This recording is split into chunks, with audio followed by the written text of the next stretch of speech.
What's up guys, Chaos Shinobi here. This is What If Naruto has element Dojutsu. Summary: while being attacked by drunks, Naruto awakens some crazy power. Not from QB, but from his own DNA. A bloodline that starts with him, and allows him to control the earth. Chapter 1, Konoha's newest power. Naruto Uzumaki wolfed down his ramen at such a speed no one thought possible. He sat in his favorite seat in the local ramen shop Ikaruka's since it was probably the only place that didn't kick him out. It had been like that all of Naruto's life. All his life he had been ignored by others. The adults all looked down on him with scorn and anger in their eyes. The children followed his example. As a result, he was not very well liked by kids his own age, so he had no friends. On top of that, his parents died when he was born.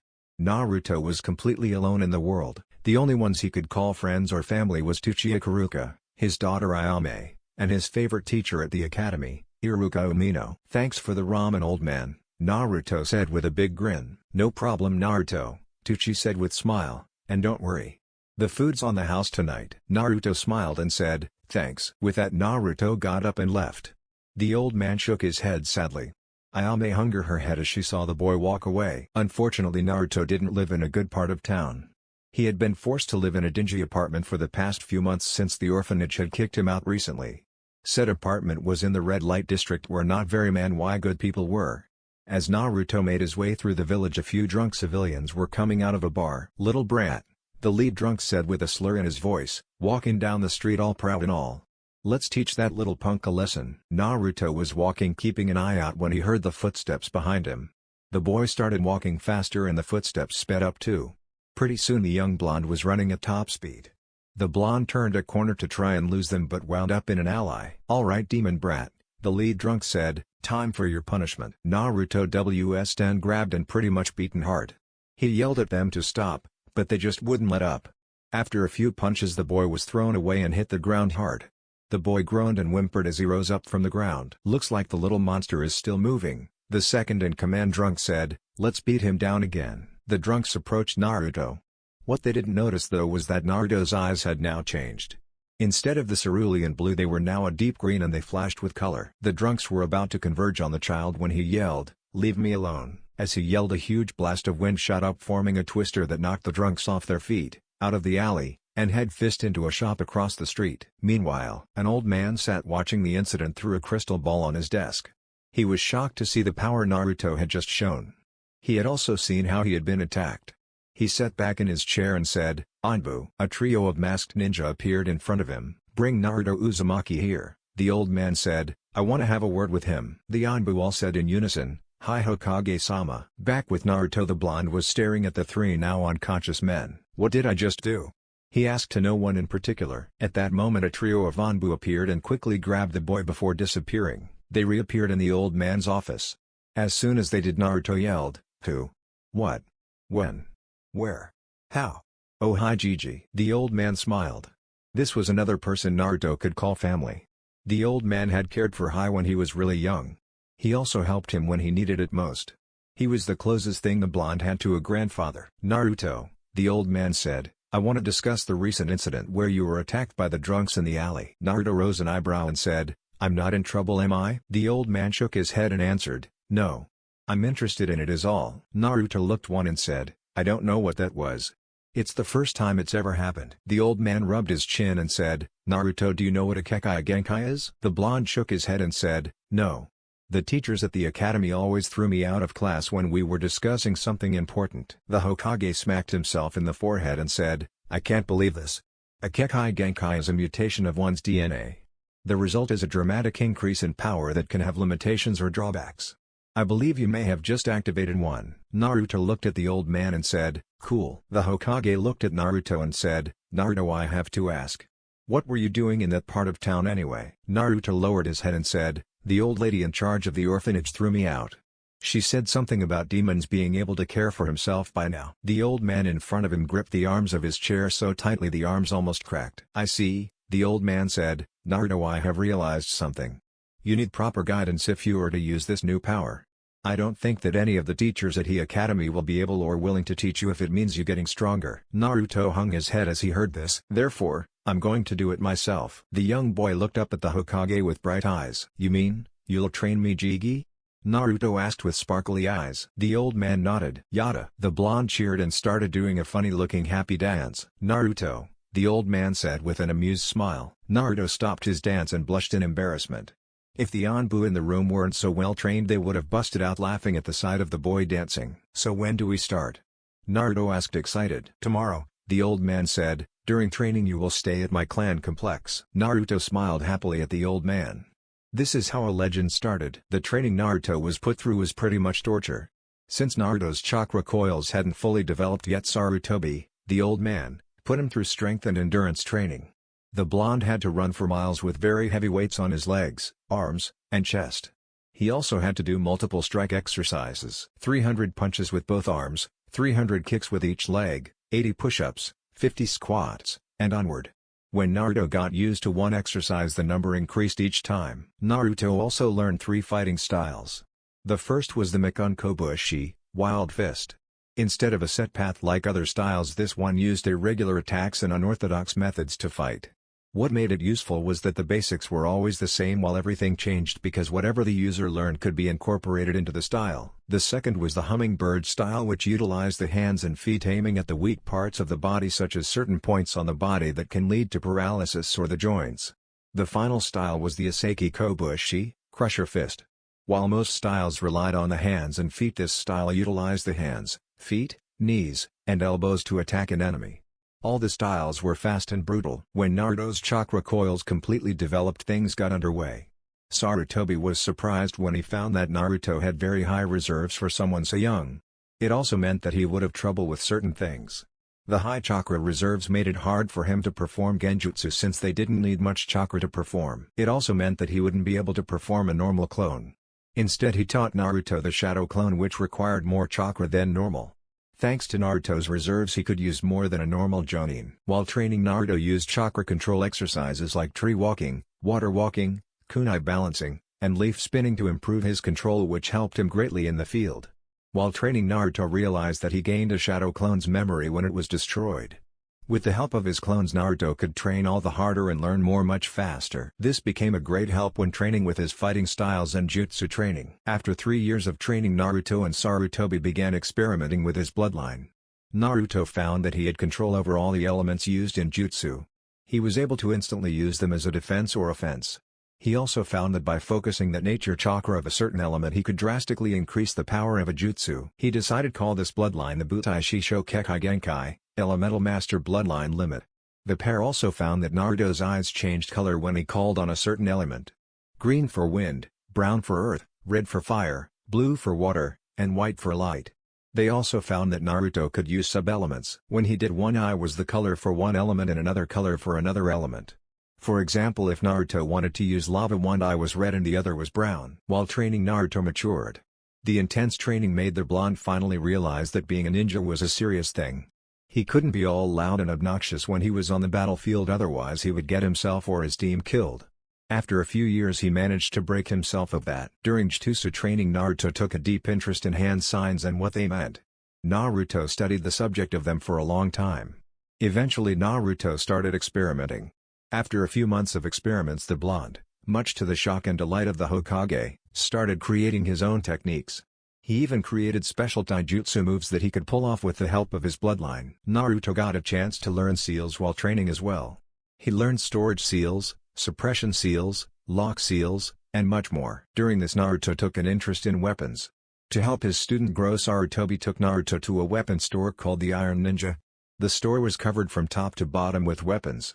There Naruto searched and found a few weapons. A Kusarigama that had a medium-sized scythe on one end of the chain and spiked weight on the other. A katana that had a black blade with a wide edge and an amber in the hilt that was made to absorb perspiration, a large bow staff with weights on each end, and a pair of tonfa that were painted black with small blades along its length and small weights on the ends. After 7 long years of training and a lot of shadow clones later, the civilians and ninja of Konoha were all sitting down in the stadium that was in the center of the village.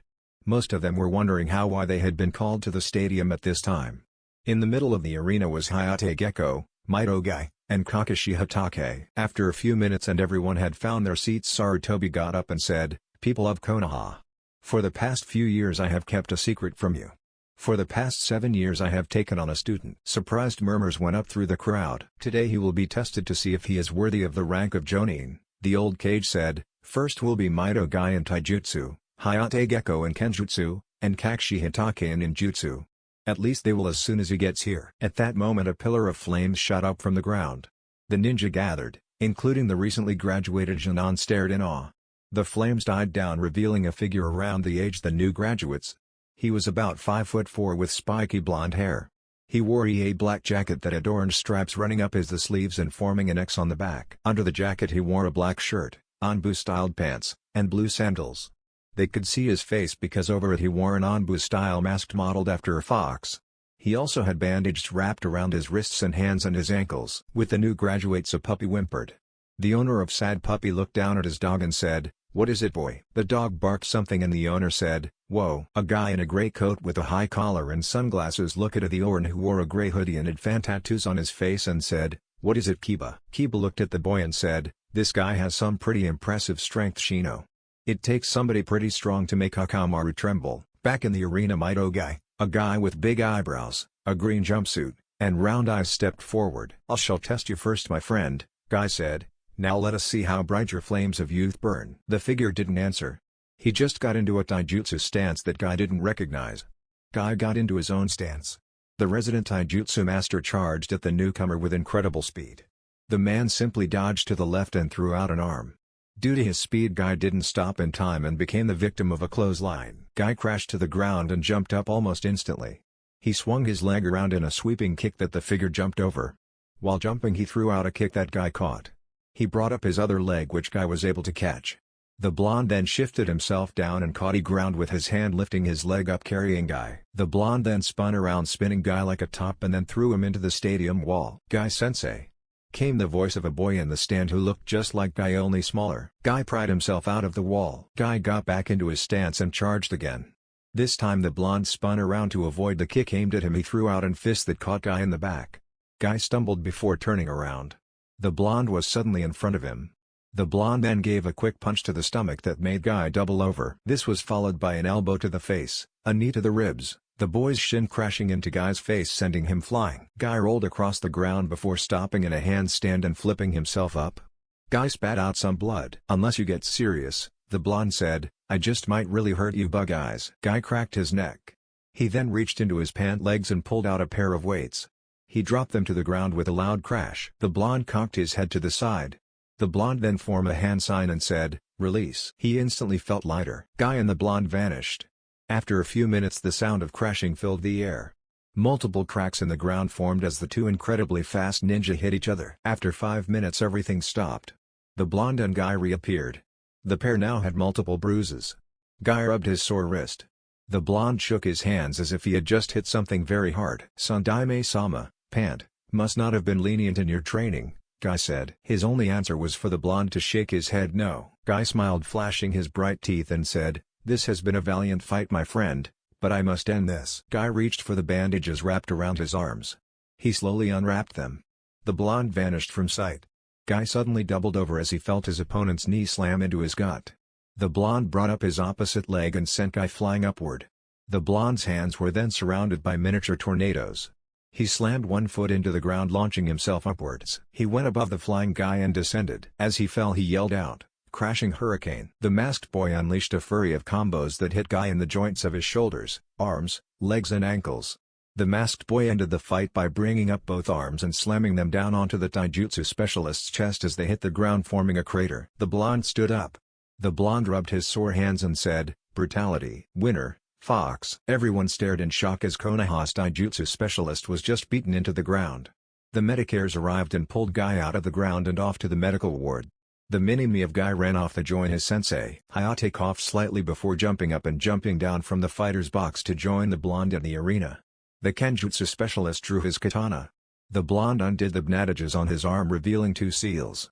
He unsealed the one closer to his wrist, unsealing a black katana with a white edge and an amber in the hilt. The blonde got into a stance and pointed the blade at the sickly Jonin with one hand. The two then ran at each other and met with a loud clang. The two swung their weapons, meeting again and again with loud clangs and sparks.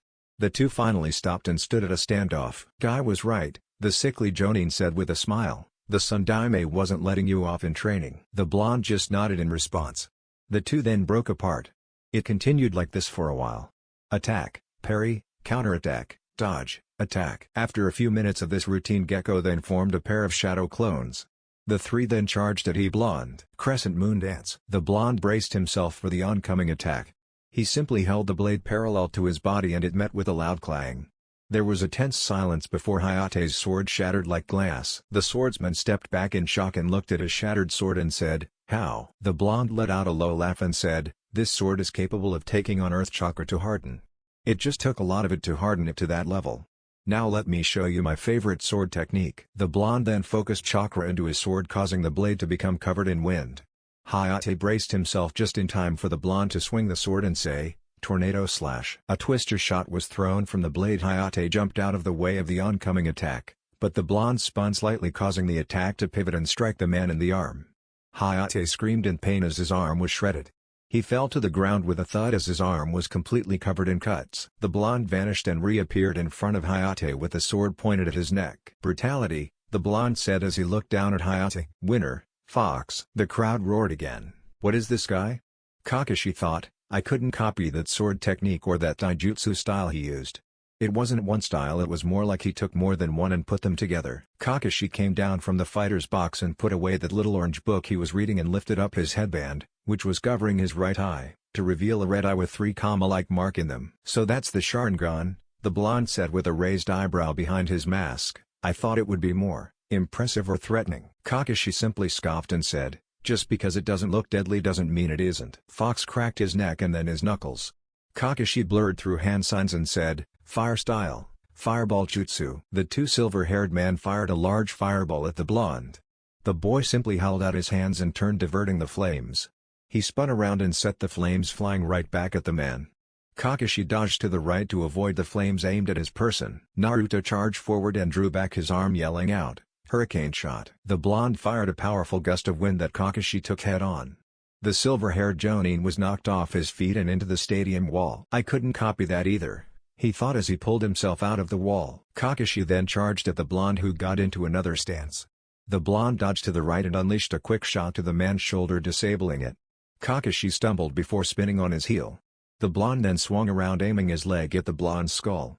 He ducked under the kick before swinging his arm up, nailing the silver-haired man with an uppercut. Kakashi rolled across the ground and rolled his shoulder and cracked it before going through more hand signs. "Fire style, Dragon Fire Blast." The blonde focused chakra into his hands and yelled, "Hydra Pump." A huge jet of water shot out of his hands, colliding with the dragon and putting out the flames.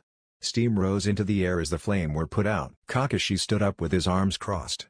His guard was relaxed, but not completely down. "Wind style, Drilling Air Bullet." A bullet of wind shot through the air. Kakashi barely managed to jump out of the way. The bullet slammed into the wall, drilling a huge crater. Fox shot out of the steam and said, "Heat fists." The boy's hands burst into flames and unleashed a combo that Kakashi was smart to dodge. Kakashi grabbed the boy by the front of his jacket and threw him away. As he did, Kakashi quickly went through hand signs. He held out his hand and lightning started focusing in his palm. The sound of birds filled the air. Kakashi then charged at Fox, yelling, "Chidori." Fox focused chakra into his hand. Small sparks danced on his hand. Kakashi's attack got closer and closer, and then Kakashi's eyes were wide in shock. His strongest attack was just stopped cold, by some kid. "That was the Chidori?" the blonde asked. He scoffed and said, "Some assassination technique. Noisy and so little control over the element, someone could easily detect it. Since the attack is so obvious, someone of your level or higher could easily catch it." The blonde rose his left hand and said, "This is an assassination technique." The blonde focused chakra into his hand. Bright sparks flashed and his entire hand glowed with electricity. The only noise it made was a silent buzz. The blonde drew back his fist and yelled, "Thundershot." The blonde slammed his fist into Kakashi's chest, blasting out the back. There was a gasp of terror from everyone watching. Then there was a poof as Kakashi burst into smoke, revealing a bisected log. Kakashi now stood a few feet away, breathing hard. "That was really close," Kakashi thought as he calmed down his heart rate. Before the fight could continue, the Sundaime intervened and said, "That is enough." The old man vanished via Shushin and then reappeared across from the two. He turned to Kakashi and said, "Kakashi, go. You need to relax after nearly getting killed like that." The old Kage turned to his student said, "I must admit you were right when you said you were Jonin level," Sarutobi said with a smirk. I thought that you were exaggerating when you brought up the suggestion. Anyway, I must admit I underestimated my own student. Not the first time. Anyway, remove your jacket." The blonde removed his jacket, showing his arms were surprisingly muscled. This made all the girls present swoon. The Cage reached into his robes and took out a vest with the kanji for Element Master on the back. He handed the vest to the boy, who put it on. "I officially congratulate you on your victory here, my student, and I am proud to welcome you among the ranks of the Jonin," the old man added with a proud smile. "Now, why don't you take off that mask? Show the people our young prodigy." The masked boy nodded before reaching up and lifting his mask. As he removed it, people gasped. The blonde's eyes were dark blue with slightly slit pupils and whisker marks that made his face stand out. The girls present blushed as they saw the new Jonin's face. "Welcome to the ninja world, Naruto Uzumaki," the Sandaime said with a smirk at the shocked looks from everyone. Chapter 2, First Mission. The Hokage had made many choices in his life. Some he regretted, some he was glad he made. Right now he was regretting making Naruto a Jonin. The council had pretty much thrown a fit. They were demanding how H had trained Naruto, what he taught him, and how he had reached Jonin level so quickly. Naruto was there too, but he seemed to be ignoring the pains in the neck that were the councilmen. Finally, sick of all this noise, the old man slammed his hands on the desk and roared, "Enough!" The yell silenced the council and echoed throughout the council chambers for a second. The old man looked at Naruto, who wasn't doing anything. The blonde reached into his ears and pulled out a pair of earplugs. "How come I've never thought of getting those?"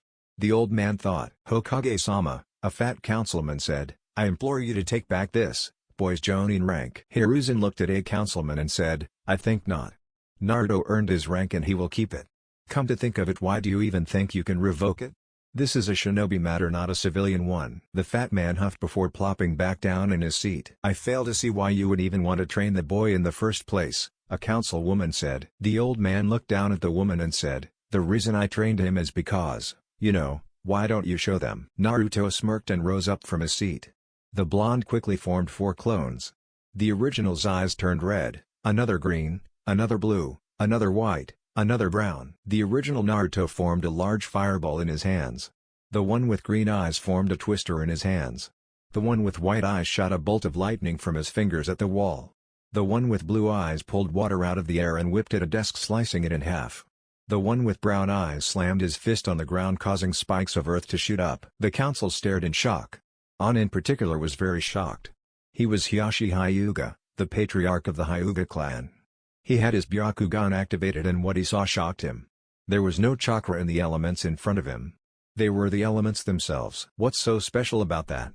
Tsume Inuzuka said with a raised eyebrow. "Plenty of ninja no elemental manipulation." Hiyashi looked at the woman and said, "That's because there is no chakra in those elements. He isn't manipulating elements, he's actually controlling them." The council gasped loudly. "Now then," the old Cage said before a councilman could say something, "the other reason I called this meeting is because I was going to reveal the boy's heritage." Another particularly arrogant councilman said, "What heritage? He is an orphan." Sarutobi shook his head and said, "He does have heritage. Look at him and think, you know what Shikaku just tell us?" The head of the Naru clan muttered something under his breath and said, "It's obvious he's the son of Minato Namikaze and Kushina Uzumaki." Everyone gasped. Immediately the civilian part of the council started shouting denials. The shinobi clans simply covered their ears while Shikaku Nara promptly fell asleep to try and ignore the annoying and troublesome people. Naruto finally got sick of the shouting, since he didn't put his earplugs back in, quickly focused his chakra into his mouth throat and roared, "Enough already!" The deafening yell echoed through the air and actually knocked the few people in front of him off their feet. Finally they shut up, Hiruzen said with a look of total relief on his face. "What?" Tsume Inuzuka yelled as the freakishly loud yell had messed up her hearing. "I suggest we put him under the CRA immediately," a pink-haired councilwoman said. "I believe that I may be able to." She was cut off when Naruto said, "I'm not sure if I'll be in the CRA. Even if I am not going to be tricked into some loveless marriage." With nothing else to say to the idiots that sat before him, he got up and left. Meeting adjourned, the Cage said as he rose up from his seat. Later, Naruto sighed as he walked through the village. So far he had seen many girls give him some crazy stare where their eyes were in the shape of hearts. Well, some of them were in the shape of stars.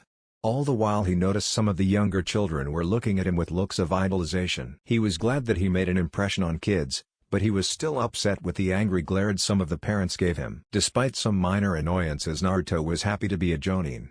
He was closer to his dream. He decided to celebrate with his favorite spot in town. Naruto walked into the Ikaruka stand and saw Iruka was sitting there talking to Ayame. Soon the ramen chef looked at Naruto. A huge smile covered her face. The woman charged at the boy and hugged him tight. "I can't believe you're already a Jonin," the girl squealed. "Wait, there was something else that I wanted to tell you." "Oh right." The woman brought back her hand and slapped him hard. "Do you have any idea how worried I was?" The girl yelled. "When you didn't come in for ramen the next day I got really worried." Naruto recovered from the slap and said, "Sorry Ayame-chan." The girl then hugged him again and said, "Don't scare me like that again." Naruto smiled as he hugged the young ramen chef back. He looked down and noticed something. There was a ring on her finger. "Ayame, what is that?" Naruto asked curiously. "You like it?" she asked, showing her the ring. "I got it from my new boyfriend." Naruto raised an eyebrow. Ayame shifted her gaze. Naruto followed the gaze and looked straight at Iruka. "No way," Naruto yelled. "When did this happen?" Ayame blushed and said, "A few weeks ago. Some punk was trying to hit on me. When I rejected him he got a little forceful. Iruka was walking by and became my knight in shining armor for that moment. After a while we wound up dating." Naruto smiled happily and said, "I'm glad to see that you guys are happy together. While I'm here Ayame-chan, I'll take the normal." The ramen girl smiled happily and said, 8 extra large miso and 2 extra large pork ramen coming right up. As soon as Ayame entered the kitchen, Naruto grabbed Iruka by the collar and lifted him up off the ground. "I don't care if Tsuchijiji gave you this speech already," the blonde growled. "If you so much as make Ayame-chan whimper in sorrow, or if you hurt her in any way, I will tear out your heart." Iruka nodded quickly. At that moment Ayame came out with a tray full of ramen bowls and said, "Naruto, stop threatening my boyfriend." Naruto smiled at her and said, "What kind of little brother would I be if I didn't try to be overprotective?" After Iruka recovered from his near heart attack, and Naruto quickly downed his ramen, the new Jonin left the ramen stand. Iruka shuddered and said, "He's a lot scarier now than when he was a loudmouth." Ayame only giggled at her boyfriend's misfortune. Naruto was currently walking through the village. To be more specific, he was walking through the training grounds. He was currently looking to see if he could find any of the other Jonin. He was walking through the training grounds when he noticed a huge forest that was surrounded by a fence with barbed wire. Naruto heard loud noises and growls coming from the forest, which in all honesty looked more like a jungle. The blonde stood there for a moment until he was nearly hit by a barrage of kunai. The blonde's eyes flashed green and a pulse of wind knocked them all away. "You're that new Jonin brat," a female voice said. Naruto turned, and a purple-haired woman with her hair done up in a pineapple-like shape. She wore an orange skirt, sandals with shin guards, a long brown trench coat. Under the trench coat she wore a mesh fishnet shirt. Naruto raised an eyebrow and said, "Brat? You're talking to a guy who kicked a lot of butts today." The woman rolled her eyes and said, "You think that intimidates me? I've seen plenty of people get their butts kicked." Naruto narrowed his eyes at the woman and said, "Is there a reason that you're trying to irritate me?" Anko smirked and said, "I want to see how much it takes to make you snap, big man." Naruto growled in anger, but before he could do anything an Anbu appeared in between the two. "Uzumaki-san," the Anbu said, "you have been summoned by the Hokage." The Anbu vanished. Naruto looked at Mitarashi and said, "Sorry little one, but we're going to have to save our little verbal joust for another time." The blonde vanished in a flash of fire. The woman stared at the spot and smirked. "I have a feeling this is going to be the start of a beautiful friendship," Anko said to herself. "Or at least it will be once he gets back." In the Hokage's office, Naruto appeared in sudden flash of flames. He looked around to see the Hokage sitting at his desk along with Tsume Inuzuka, what was wearing an old Jonin outfit, and a scarred wolf. "Naruto," the Hokage said, "I'm glad you made it here so quickly. I require you for a mission." Naruto raised an eyebrow and said, "Already? Can't you get someone else to do it?" The old man looked at Naruto and said, "I would, but some of my best are in the hospital right now. Besides, you need to get some field experience." The old man took out a file and said, "Now yesterday we sent Ms. Inuzuka's daughter, Hana Inuzuka, on a mission to take care of a few bandits. Unfortunately the force was larger than we expected. She was captured. We haven't received any ransom of any kind, so we are to presume that she is merely to be used." Naruto growled slightly. He heard of this and he thought it was completely heinous. "Your mission," the old Kage explained, "is to rescue Hana Inuzuka and destroy all the bandits in the camp. You will be aided by Tsume Inuzuka, because 1, it's her daughter, and 2, she wants to get out of her house." Naruto gave a questioning glance to the Inuzuka matriarch who said, "I don't like feeling cooped up. Besides, it'll feel good to sharpen my claws again." Naruto shrugged and said, "I accept." With that the pair, and dog, ran off. A few hours later, Naruto, Tsume, and Kuromaru, Tsume's dog, crouched in the bush a little ways from the bandit camp. Kuromaru sniffed the air and said, "I can smell them. Hana and the triplets are here." Naruto looked at Tsume and said, "He can talk?" Tsume answered, "Yeah, he can talk. You get used to it after a while." Naruto nodded and said, "So how are we going to do this? We can't just barge in and take Hana back. It would be suicide." Tsume nodded in agreement. "We have to do something to disperse them," Tsume said, "make them panic. It would be easier to pick them off after that." Naruto rubbed his chin. Naruto then snapped his fingers and said, "I have an idea." He whispered into the Tsume's ear his plan. Tsume smirked at the sound of Naruto's plan.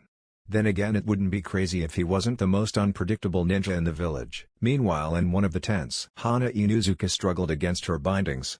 It was supposed to be a simple mission. Instead, she gets pulled into this campy by a bunch of low-life bandits. Now here she was tied to a chair and being leered at by a bunch of good-for-nothing perverts. If she wasn't tied up right now, she would show them how she became one of the main members of the APA, Anti-Pervert Association. Next to her were her three partners. They were currently hogtied with their mouths tied shut with rope. "You might as well give up, little woman," a gruff voice said. She looked up to see the reason behind her mission going south. He was a tall, dark-skinned, burly man. He was about 6 feet tall, with short black hair and bulging muscles. He also had a thick black beard. He wore a black muscle shirt that showed off his physique and black cargo pants, as well as a holster on left side of his belt. Wrapped around his left arm was a Niwa headband that had a long gash running across it. His name was Keizo Mashimoto, aka the Burning Fist, and the Flaming Rage. He was an A-rank missing nin from Iwa. "You know, girl, you should be honored," the former Iwa nin said as he walked forward. "Not very many girls catch my eye. You should consider it a privilege to become my new plaything." Hana growled and spat in his face. Keizo wiped the spit off his face and said, "I love it when a babe plays hard to get." He made another move to touch her when screaming tore through the air. Keizo reluctantly pulled away from Hana and stormed out the tent. What he saw shocked him to his core. In front of him, his entire bandit squad was being destroyed. The ground beneath them was turned up as huge roots rose up and pierced bandits through the chest. The branches in the trees came to life and shot out, piercing even more bandits. Then a dark voice roared, "Human scum! You dare defile my home!" The bandits shook with fear as the voice seemingly came from everywhere. "You destroy my children. Violate the earth with the blood of the innocent. For that, you will die." The bandits ran in terror, trying to find cover in the trees. The only reason they tried that was because some of them were drunk off their butts from a night of partying. The others who tried were just really panicked. The bandits who tried hiding only screamed even louder as they were torn apart by their own cover. Keizo, however, was not fooled by the display. He sensed chakra running through the roots and branches. He sent out a pulse of chakra A and found the source. What he didn't notice though were 4 figures sneaking among the attacking roots. He quickly went through hand signs and yelled, "Fire style, great fire cannon." The Iwa missing nin fired a huge blast of fire from his mouth. The flames singed the roots nearby.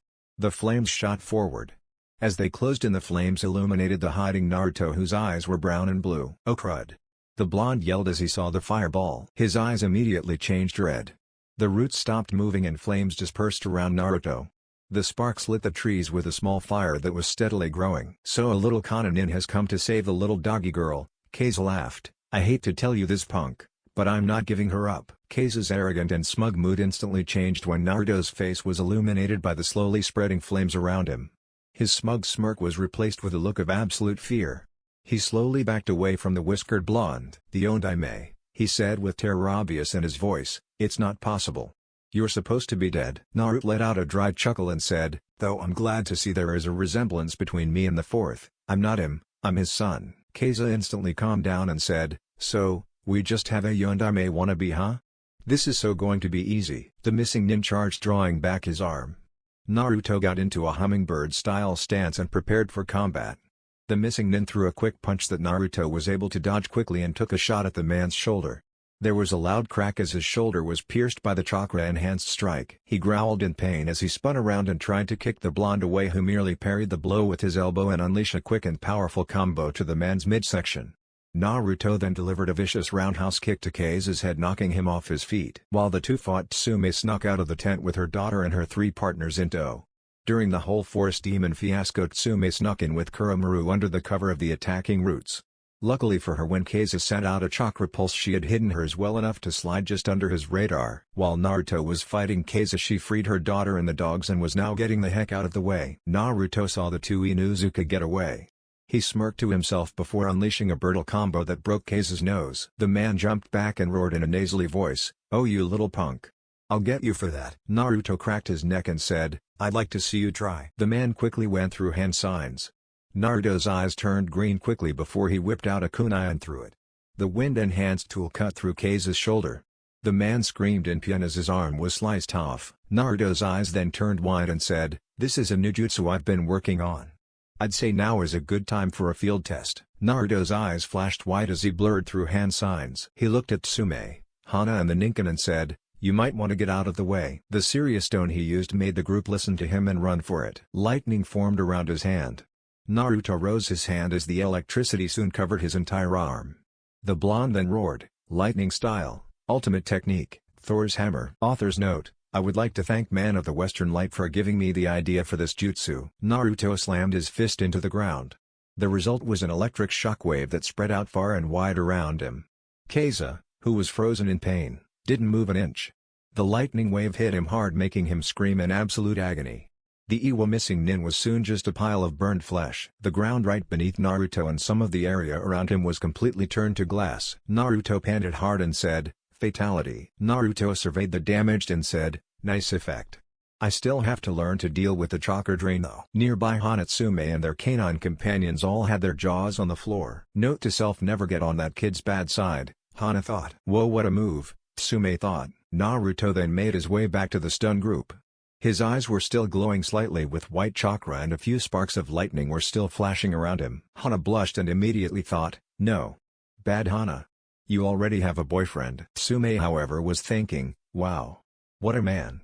Wait, what am I thinking? He's a lot younger than me. Still he is pretty hot no. Bad. Bad Tsume." Naruto approached the two girls who were still in the middle of inner monologue and clapped his hands in front of them. "Sorry to interrupt your mental yelling," the whiskered boy said, "but we need to get back to Konoha." As they were about to leave, Tsume brought something up. "Hey kid," the Inuzuka matriarch said, "aren't you going to try and get that guy's bounty?" Naruto raised an eyebrow and said, "That guy actually had a bounty? I guess being a young Jonin has its benefits." Naruto took a scroll out from under his Jonin vest and said, "I decided to take the man's head since I figured that since he was a missing nin he might have a bounty on his head." "Good thought, huh?" Tsume nodded and said, "Good thought. I think he was A rank or so. You'll get a lot of Ryo for the guy." Naruto smiled his usual foxy grin and said, "Thanks Tsume-chan." He turned away from the woman just in time to miss the slight blush she had on her face. Hana noticed it, however, and thought, "I don't know if he's into older women or not, but if that little runt hurts my mom I will personally claw that little runt's eyes out." Naruto felt a sudden chill and resisted the urge to shudder. Chapter 3, Emergency Backup. It had been a few weeks since Naruto had gone on his mission with Tsume to save Hana and her triplet dogs. The blonde had gained a lot of respect from the Jonin and Jonin after the rescue mission.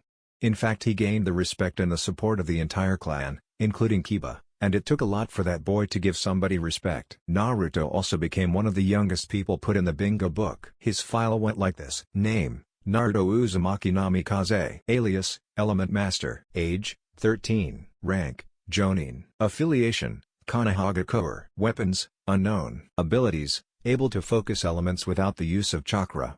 He is able to use them for both defense and offense. Warning: has an incredibly high chakra reserve. Despite age, do not underestimate his Jonin for a reason. Seriously, don't get cocky, it will be the death of you. A few days after Naruto got back from the mission, he found something very unfortunate. He had developed a fan club. A few of them were after him because of his name, while others were after him because he was good looking.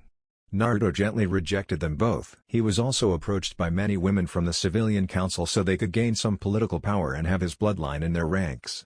Naruto rather harshly rejected them. He may have been 13, but he knew a liar when he saw one. On a lighter note, Naruto had gotten to know Onko Mitarashi. The two were very well acquainted by now. They were happily friends. After a few days, Naruto was introduced to her friends. To be more specific, they were Kurenai Yuhi, Yuiga Uzuki, and Hana Inuzuka. When Hana told them he saved her life, Onko practically drowned the boy in thank you kisses for saving one of her best friends. Naruto also looked up the currently passed Jonin teams. First was Team 10. The team consisted of Ino Yamanaka, Shikamaru Nara, and Kuji Akamiki, with Asuma Sarutobi as a sensei. From what Naruto read, they were a capture and interrogation team. The Nara and Akamiki on the team would capture the target with their family jutsu, while the Yamanaka in the group would interrogate their enemy by using her family jutsu. From what he read, the Akamiki was a strong close combat fighter, and was easily angered if his weight was mentioned. He was also loyal to a fault and could be counted on in a pinch.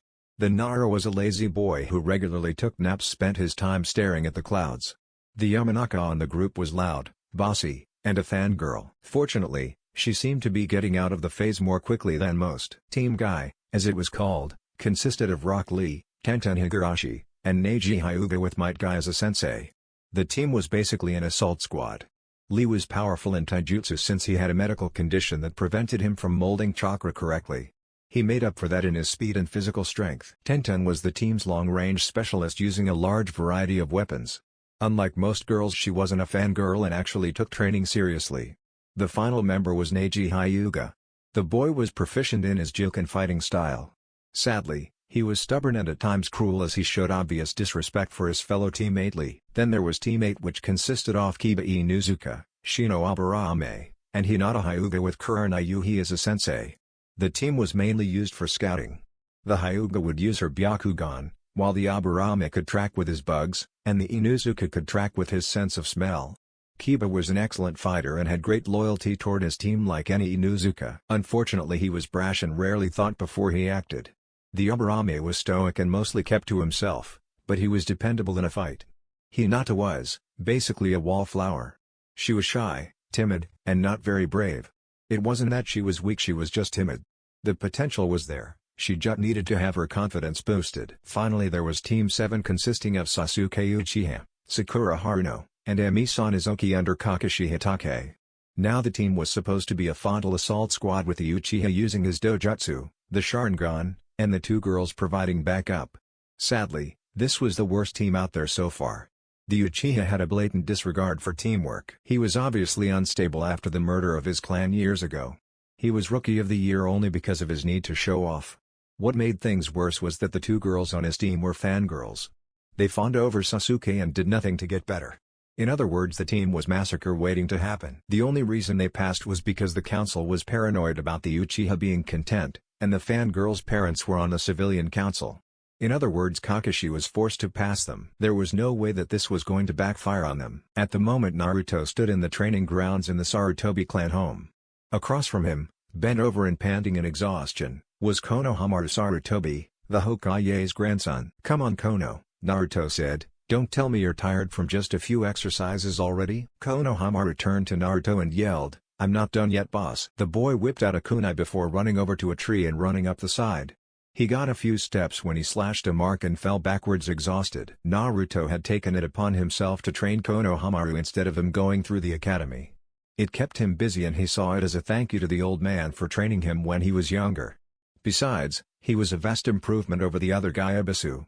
The guy spouted off that his training was the shortcut to becoming Hokage. At least he did, until Naruto slammed an earth-enhanced fist into his jaw. "That's enough for today, Kono," Naruto said. "If your grandpa found out that I worked you till your legs broke, he'd kill me." Konohamaru nodded and said, "Thanks, sensei." At that moment an Anbu appeared and said, "Namikaze-san, the Hokage has asked for your presence immediately." Naruto nodded and vanished in a flash of lightning. "He has got to teach me that." Konohamaru panted as he saw his sensei vanish. Naruto reappeared in a flash of lightning. "You asked for me, Hokage-sama?" Naruto asked. The only time Naruto ever called the old man by honorifics was when he meant business. "Naruto," the old man said, "I'm sending you on an A-ranked mission to assist Team 7. Naruto raised an eyebrow and asked, "What do you mean an A-ranked mission? It is only a team of Jonin." The old man nodded and said, "It was supposed to be a C-ranked mission." The mission was to protect Tazuna, a bridge builder, on his way home from highwaymen and other low-level threats. Unfortunately, the client lied about the real level of the mission, which was discovered when they were attacked by the Demon Brothers, two Chunin-level missing nin from Kiri. They are being assisted by someone much more powerful. I need you to go out and assist them. Also, you are charged of the mission if Kakashi is out of commission. Naruto nodded. The old man handed Naruto a scroll and the young Jonin set out. Later, Kakashi growled as he faced off against his opponent. His opponent was none other than Zabuza Momochi, aka the Demon of the Bloody Mist. The silver-haired Jonin was surrounded by a thick mist with his three students standing a little bit away with a formation around the client. "I have to admit that you gave me a good fight, Kakashi," Zabuza said through the mist, "but it all has to end sometime." Kakashi gasped as he saw Zabuza run at him through the mist. Kakashi dodged the strike just in time for a water clone of Zabuza to appear in front of him. Water style, water prison. The water around them started to converge and condense, forming a sphere around Kakashi. Got you, no Kakashi, Zabuza boasted, the water in this jutsu is stronger than steel. There's no way you can escape. The missing nin turned to where the rest of Kakashi's team and the client were hidden in the mist. Now then, time to kill those brats of yours and then the bridge builder. Then a new voice said, I think not, you eyebrowless freak. At that moment the water clones around Zabuza burst into water. The mist cleared slightly to reveal Naruto. Zabuza burst out laughing. Seriously? Zabuza laughed. They send another Gaki to save you guys? Naruto rolled his eyes and said, the ignorant are always the first to fall, buddy. Zabuza grinned under his mask and said, oh yeah? Why don't you go and prove that, squirt? Naruto grinned and said, I thought you would never ask. Naruto vanished from sight. Second later the sound of a vicious impact was heard. Zabuza was sent flying backwards with a bit of blood staining his mask. The swordsman crashed into the lake where he started to go underwater. What just happened? The man though as he sank. Naruto grabbed Kakashi as he started to fall. Easy there, comrade, Naruto said, go to your Jonin team, I'll handle the overcompensating swordsman. Kakashi looked at Naruto before nodding. The silver-haired man then jumped over to his team. What's going on, Kakashi-sensei? Sakura asked as her sensei landed next to her. We just got some backup, Kakashi said, panting as he pulled his headband down over his Sharingan eye. Good thing too, because I was getting tired. Back in the fight, Zabuza rose back up from the water and clutched his jaw. He removed his mask and spat out a couple of sharp teeth. You little punk, the swordsman growled, you made me bleed. Naruto rolled his eyes and said, are you just going to stand there and talk, or are you going to fight? Zabuza put his mask back in place and roared, you bet I'm going to fight, Gaki. By the way, I heard that overcompensating remark. Zabuza charged at the blonde and swung his sword. The blonde stood still and was cut right through. Or at least he would have if the clone hadn't exploded in a burst of wind. Zabuza screamed in pain as he clutched his arm, which now had multiple cuts on it. What was that? Zabuza yelled. Trade secret, a voice said behind him. Zabuza spun around just in time to take an elbow to the other side of his face. The blonde Jonin then started a vicious combo of knee strikes, elbow strikes, kicks and punches that, without a doubt, broke a few ribs and other bones in the missing nin. As Zabuza was knocked back, he started to sway a bit. Naruto's eyes flashed green as earth chakra focused into his hand. The blonde launched himself forward and roared, great impact. The fist connected with Zabuza's face. There was a loud crack and Zabuza's jaw was knocked to the side, signifying that it was knocked off the hinges. Zabuza was sent flying and hit the ground with a loud boom. Naruto stood with his arms crossed and said, flawless victory. Brutality. The mist finally cleared and Team 7 looked on in shock at how someone their age just beat the living tar out of someone who gave their sensei trouble. Kakashi looked proud at the boy. Sasuke, however, looked jealous while his two loyal fangirls looked pissed at the boy for showing up their precious Sasuke-kun. Kakashi walked forward and said, I have to say I'm impressed. What would you expect, however, from Konoha's youngest Jonin? Naruto nodded at the man and said, Kakashi, I am now assuming command of this mission due to your inability to make good decisions. Seriously, you let a bunch of Jonin go on an A-ranked mission? What is wrong with you? Kakashi shrugged and covered lamely by saying, lapse in judgment? Naruto rolled his eyes before walking over to the fallen Zabuza.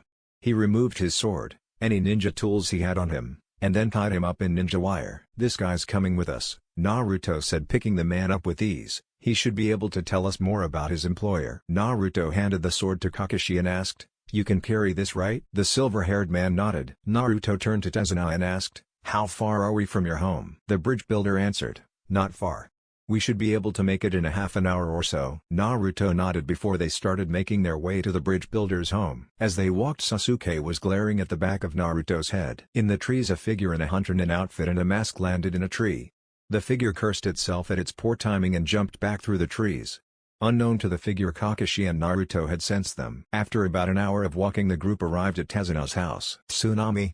Inari! Tezuna yelled, I'm home. A woman with long black hair entered the room and rushed over before hugging the man. Tsunami, Tezuna said, these are the ninja I hired to protect us, and that's a guy they caught. Guys, this is my lovely daughter Tsunami. Kakashi smiled and said, it's nice to meet a pretty lady like you. Sakura smiled and said, hello. Emi smiled warmly. Sasuke simply gave his indifferent snort. Naruto said, hello. I hate to sound rude, but do you have place where I can tie this guy up?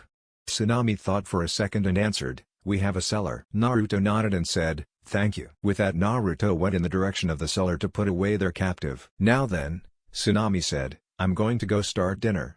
You guys must have worked up quite an appetite fighting. After Naruto had tied Zabuza to a sturdy beam and added some chakra suppression seals to him, he went back upstairs. Waiting for him expectantly was Sasuke Uchiha. Is there something that I can help you with, boy? Naruto asked. Yes, Sasuke said, I want you to teach me everything you know. Starting with that clone you used against Zabuza. Naruto raised an eyebrow and asked, are you serious? The onyx-eyed boy nodded. Naruto shook his head and said, sorry pal, but that isn't going to happen. Sasuke growled and said, why not? Naruto glared at the rude boy and said, first of all you need a chakra affinity for wind. Second of all, I don't have to teach you anything. Third, you try speaking that way to me again Jonin and there will be trouble. Naruto walked past the now fuming boy who growled, I need that power. The council. Naruto immediately spun on his heel and growled, there is a huge difference between want and need, brat. Besides, I'm a ninja. The civilian council has no power over me, and the shinobi clans aren't very supportive of you. Now I suggest you shut your mouth and learn some manners. Naruto then walked away from the boy. I'll learn your secrets, Sasuke thought, even if I have to tear them from your corpse. About a half hour later everyone sat at the table for dinner. They were joined by a young boy who was in the same brooding point of view as Sasuke. Oh great, another one, Naruto thought to himself. As they ate, Naruto noticed that the two girls on Team 7 were just eating bits and pieces. You mind telling me why you're eating like that? Naruto asked as he took a break from inhaling his fish. Emi answered, we're on a diet. Eating like that will just ruin our figures. Sakura nodded in agreement. No it won't, Naruto answered, gaining confused looks from the two girls. Naruto explained, you see, by training you burn off calories and other factors that would cause a person to gain weight. I eat like this all the time and I still look fit. Basically you've just been making things worse for yourself. The pair looked at each other and then at Kakashi, who was reading a little orange book, for confirmation. The silver-haired Jonin nodded. The girls looked at each other before they started stuffing their faces full of food. Looks like they're on their way to becoming real ninja now, Kakashi whispered. We just broke the dieting part, Naruto said. Now we have to get through the Sasuke obsession. After the meal the boy went upstairs without so much as a word. What's his problem? Naruto asked with a raised eyebrow. He lost his stepfather to Gato a few years back, Tazuna explained. He hasn't been the same since. Naruto looked to where the boy had gone. After a few more seconds a cry of rage rang through the air. What's going on? Where am I? Naruto shook his head and said, I'd say Sleeping Beauty is up. The blonde rose up and said, I'm going to see if I can get some info out of the bonehead. With that the blonde went downstairs to see the swordsman struggling in vain to try and get out of his binds. He looked up at Naruto and scowled angrily. You might want to give up now, Mr. No Eyebrows, Naruto said in a joking/serious tone. Zabuza glared at the boy and growled, I'm going to kill you when I get free, you little brat. Naruto looked at the man and said, big words coming from a man who's tied up and is unable to reach his chakra. The swordsman glared at Naruto. Now then, Naruto said, tell me about your employer. Zabuza growled, I'm not telling you squat. Naruto shook his head when he noticed something in Zabuza's eyes. Who are you protecting? Naruto asked. What? Zabuza asked with a raised non-existent eyebrow. Who are you protecting? Naruto repeated, other than your meal ticket. Zabuza looked at the boy before hanging his head. He was in no position to try and trick the kid, so he just gave up. My daughter Haku, Zabuza said. I know the little midget wouldn't dare touch her, but more than likely he'll try to send someone else to do it. Besides, this is the only way I can think of to keep us away from Hunter Nin. If they catch us they'll either send us back to Kiri to have us executed, or worse send me back while sending her to Oto or Kumo. Naruto nodded. He heard that some people in Kumo would do anything for a bloodline. He also heard that Oto was very shady when it came to them. He also understood Kiri because they were against bloodlines period. Naruto thought for a minute. How about this? Naruto asked. In exchange for information and your help, you and your daughter can come with me to the Konoha and join my clan. Zabuza looked at the young Jonin and asked, what's the catch? Naruto smirked and said, you have to teach a new generation of the 7 swordsmen in Konoha. Zabuza looked down in thought and answered, I'll think about it. Naruto grinned before truing around and walking back upstairs. Meanwhile, what do you mean he's been captured? Gato asked. I mean, the young hunter nin said, Zabuza-sama has been captured by the Konoha nin. Gato snarled and roared, get out. The hunter nin left. You can't count on anyone these days, Gato said. Good thing you guys are my backup plan. 2 figures made themselves known behind the midget. I would kill to fight the Ondaime, one man said before throwing a copy of the bingo book down with a page that had Naruto's picture on it, but I'll settle for an amikaze runt. Chapter 4, Conflict in Wave. Naruto yawned as he rose up from bed. He put on his clothes and went downstairs. He was greeted with the sight of the three Jonin and their so-called Jonin sensei. Emi and Sakura were eating a huge stack of pancakes while Sasuke was just finishing his meal. "Okay," Naruto said, "I'm taking some food down to our prisoner. If he's willing to cooperate we will gain some very useful information." Naruto grabbed some food and went downstairs to Zabuza. Naruto placed the food down in front of him and asked, "Have you decided?" The masked swordsman answered, "I have and I'm agreed to your terms. Anything to get Haku out of this damned life." Naruto grinned and said, "What can you tell me about Gado's organization?" Later, Naruto walked up from the basement. When he did, Team 7 looked at him expectantly. "Well?" Kakashi asked. "He's agreed to help us," Naruto said. "He's told me that Gado has a base a few miles east of here.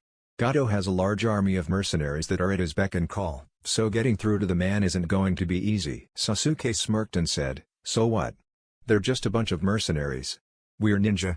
Me on our side, we're bound to win." The girls were about to say something when Naruto said, "There is also the chance that Gado hired more missing ninja, probably as strong or stronger than Zabuza." Sasuke's smirk was wiped off his face.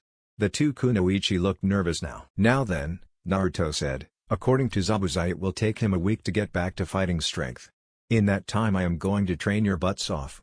So, what has Kakashi taught you?" Sakura answered, "Teamwork." Naruto raised an eyebrow and asked, "What else?" Emi said, "That's it." Naruto turned to look at Kakashi and said, "You are either one of the most idiotic or the most lazy men I have ever seen. You haven't even started them on chakra control exercises." Kakashi shrugged and said, "I didn't deem it necessary." Naruto picked Kakashi up by the front of his shirt and growled, "You should have given them proper training before letting them go on a C rank. It is a miracle that they haven't been killed yet. I swear you are going to catch hell for this, you scarecrow." Naruto dropped Kakashi on his butt and created a pair of shadow clones. "You," Naruto ordered the first clone, "you are to guard this house with your life." Naruto turned to the second clone and said, "You are to go to the bridge with Tazuna and guard him with your life. Am I understood you two?" The clones saluted and said, "Sir, yes sir." Naruto turned to Team 7 and said, "You guys are coming with me. We have a lot of training to do if you are even going to start being ready for the fight ahead." With that, the young Jonin and three Jonin walked out of the house and toward the forest. As they walked, Sasuke asked, "Hey, what was that jutsu you used?" Naruto turned back to him and answered, "It was the Shadow Clone Jutsu and A-ranked Kinjutsu that uses chakra to form a solid clone." Sasuke looked surprised and sighed, "How is that Kinjutsu?" "It's just like a regular clone." Naruto shook his head and said, "I said solid clones, boy. The jutsu is a kinjutsu because it divides the chakra in them evenly through each clone. Basically it takes a lot of chakra just to form one. And in case you are going to ask, I'm not going to teach you. You'll need much more chakra to form just one than you do now." Sasuke crossed his arms and grumbled to himself as he was denied a jutsu. He was also upset that he, the Rookie of the Year, had basically been called weak. Finally the group arrived at their destination. "Okay," Naruto said, "for training today we'll start with the tree climbing exercise." Sakura said, "You mentioned that earlier. What is it?" Naruto explained, "Basically this exercise helps you learn how to effectively use chakra. Before you say anything, let me explain. When you use chakra in a jutsu, the amount of chakra control you have can make it much more powerful. Also it decreases the amount of chakra wasted when you use a jutsu. Basically chakra control is the one thing that can help a shinobi become stronger." The Jonin in front of him nodded. "For this exercise," Naruto said, "you are going to focus chakra into the soles of your feet and walk up the side of the trees in front of you. If you focus too little you won't stick. If you focus too much the bark will break. Mark your progress with a kunai. When all three of you are able to reach the top we will continue." The three Jonin went at the trees and started climbing. After a few minutes Emi and Sakura were at the top. "Hey look!" Sakura yelled, "We made it." Naruto smiled and said, "Very good girls, but I want you two to keep going." Emi looked down at her temporary sensei and asked, "Why?" Naruto answered, "You two come from civilian families. As such your chakra reserves are very low, giving you incredible control. Keep it up so you can build up your chakra reserves. If you feel tired take a break. You won't be any good to us if you're suffering from chakra exhaustion." The two girls looked at each other tiredly before sighing and jumping down. With that they ran up the tree again, as the girls were building their chakra reserves. Sasuke was having trouble running up the tree. Every time he tried to run up his foot either wouldn't stick or crush the bark. Sasuke was growing more and more frustrated with each attempt, which only made his chakra control worse. "Calm down Uchiha," Naruto said, "if you let your anger cloud your judgment you won't even begin to get the training exercise down." Sasuke huffed and continued. Naruto sighed. "This is going to be a long week, Naruto thought. Over the next 3 days the same routine continued. Emi and Sakura had started to gain a small amount of muscle since they started training and eating right. Sasuke was still annoying and arrogant, but that was nothing that was new. After finally taking Naruto's advice to calm down, he managed to get control over the chakra exercise. Now Naruto stood in front of his temporary students and said, "Okay kids, I've got some different training for you today." Emi asked, "Is it another chakra exercise?" Naruto thought for a second and said, "Maybe I'll get to that later. I've decided to trust you all with a different jutsu." Sakura asked, "You're giving us jutsu?" Naruto answered, "Yes, but only one each. I have a condition however. I will also introduce the next stage in chakra control, water walking." Sakura looked confused and asked, "Water walking?" Naruto nodded and said, "Yes. Water walking is the next step. You see, to walk on water is more difficult than walking on a tree. The water's surface is constantly changing from one height to another during a wave. For water walking to work you must constantly adjust the amount of chakra in your feet to keep yourself afloat." Sasuke said, "Yeah, what about the jutsu?" Naruto rolled his eyes and said, "First need to learn your elemental affinity. Before I continue, can anybody tell me what that is?" Sakura raised her hand and said, "The elemental affinity is the element that a person's chakra is set to, which include fire, water, earth, wind, and lightning. A certain affinity can strengthen or weaken a jutsu used. A person can use jutsu other than that affinity, but at the cost of more chakra." Naruto clapped and said, "Very good, Miss Haruno. There is more than that however." Naruto took out 3 pieces of paper and said, "This is chakra paper. If you focus your chakra into heat paper, it will show you your elemental affinity by a different reaction it has. Fire burns it, earth turns it to dust, water makes it wet, wind cuts it, and lightning makes it wad up. Sasuke, you go first." Sasuke took the paper and focused his chakra into it. The paper burst into white-hot flames. Sasuke dropped the paper out of fear of being burned. "A fire affinity," Naruto observed, "and a powerful one at that. Okay, Emi, you next." Emi took a piece and focused. The paper started to wad up. "Lightning," Naruto observed, "Now your turn, Sakura." Sakura took her piece and focused her chakra and the paper crumbled to dust. "Earth," Naruto said, "A very interesting group. Sasuke and Emi are the only affinities capable to offense alone. Sakura's can be used to attack and defend." Naruto took out 3 small scrolls. "Each of these are special jutsu that I've created," Naruto explained, handing 1 scroll to each genin. "Sasuke's jutsu is called Firebird Blast. It's basically a fireball that takes the shape of a bird. Emi's is called Storm Fist. This jutsu covers both hands and feet, become enveloped in lightning, allowing you to add an extra kick to your attacks. Sadly, it constantly drains a small amount of chakra, so you can only use it for a short amount of time. Finally, Sakura's is called Earth Shatter Dome. It forms a dome of rock around the user and then it breaks apart, flying in the direction of the user's choosing, giving both defense and offense." The 3 grinned at the jutsu they were given. "Now then, I want you to try out the jutsu first," Naruto said. "If you start to feel faint during use, then stop immediately. Rest for a few minutes and then start working on the water walking exercise. After that, try using the jutsu again." The 3 genin moved to different spots and tried their jutsu. Sasuke yelled, "Fire style! Firebird Blast!" Sasuke fired a medium-sized bird from his mouth that met the surface of the lake and exploded with the force of an explosive tag. Sasuke smirked, but then felt tired.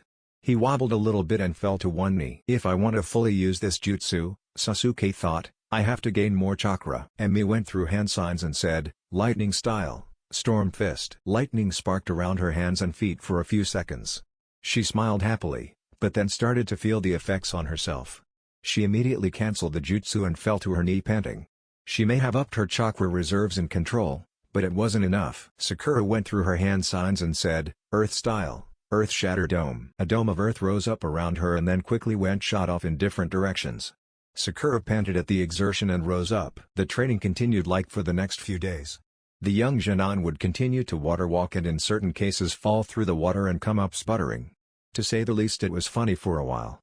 By the end of the week, the 3 were able to do their jutsu without feeling exhausted. Or in Amy's case, she could do her jutsu for about 4 or 5 minutes before she started feeling the effects of the constant chakra drain. The only bad thing that came from it was Sasuke. After finally managing to get his jutsu down, he started ordering Naruto to make him more jutsu.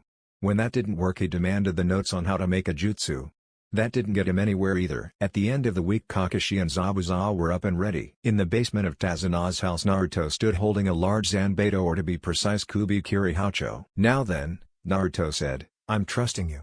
If I detect even the slightest hint that you are going to betray us, you'll be dead before you can bat an eyelash." Zabuza, knowing that this kid was serious, nodded. Naruto undid the seals and then unbound the former Kirinin. Zabuza rose up and rolled his shoulders, cracking them.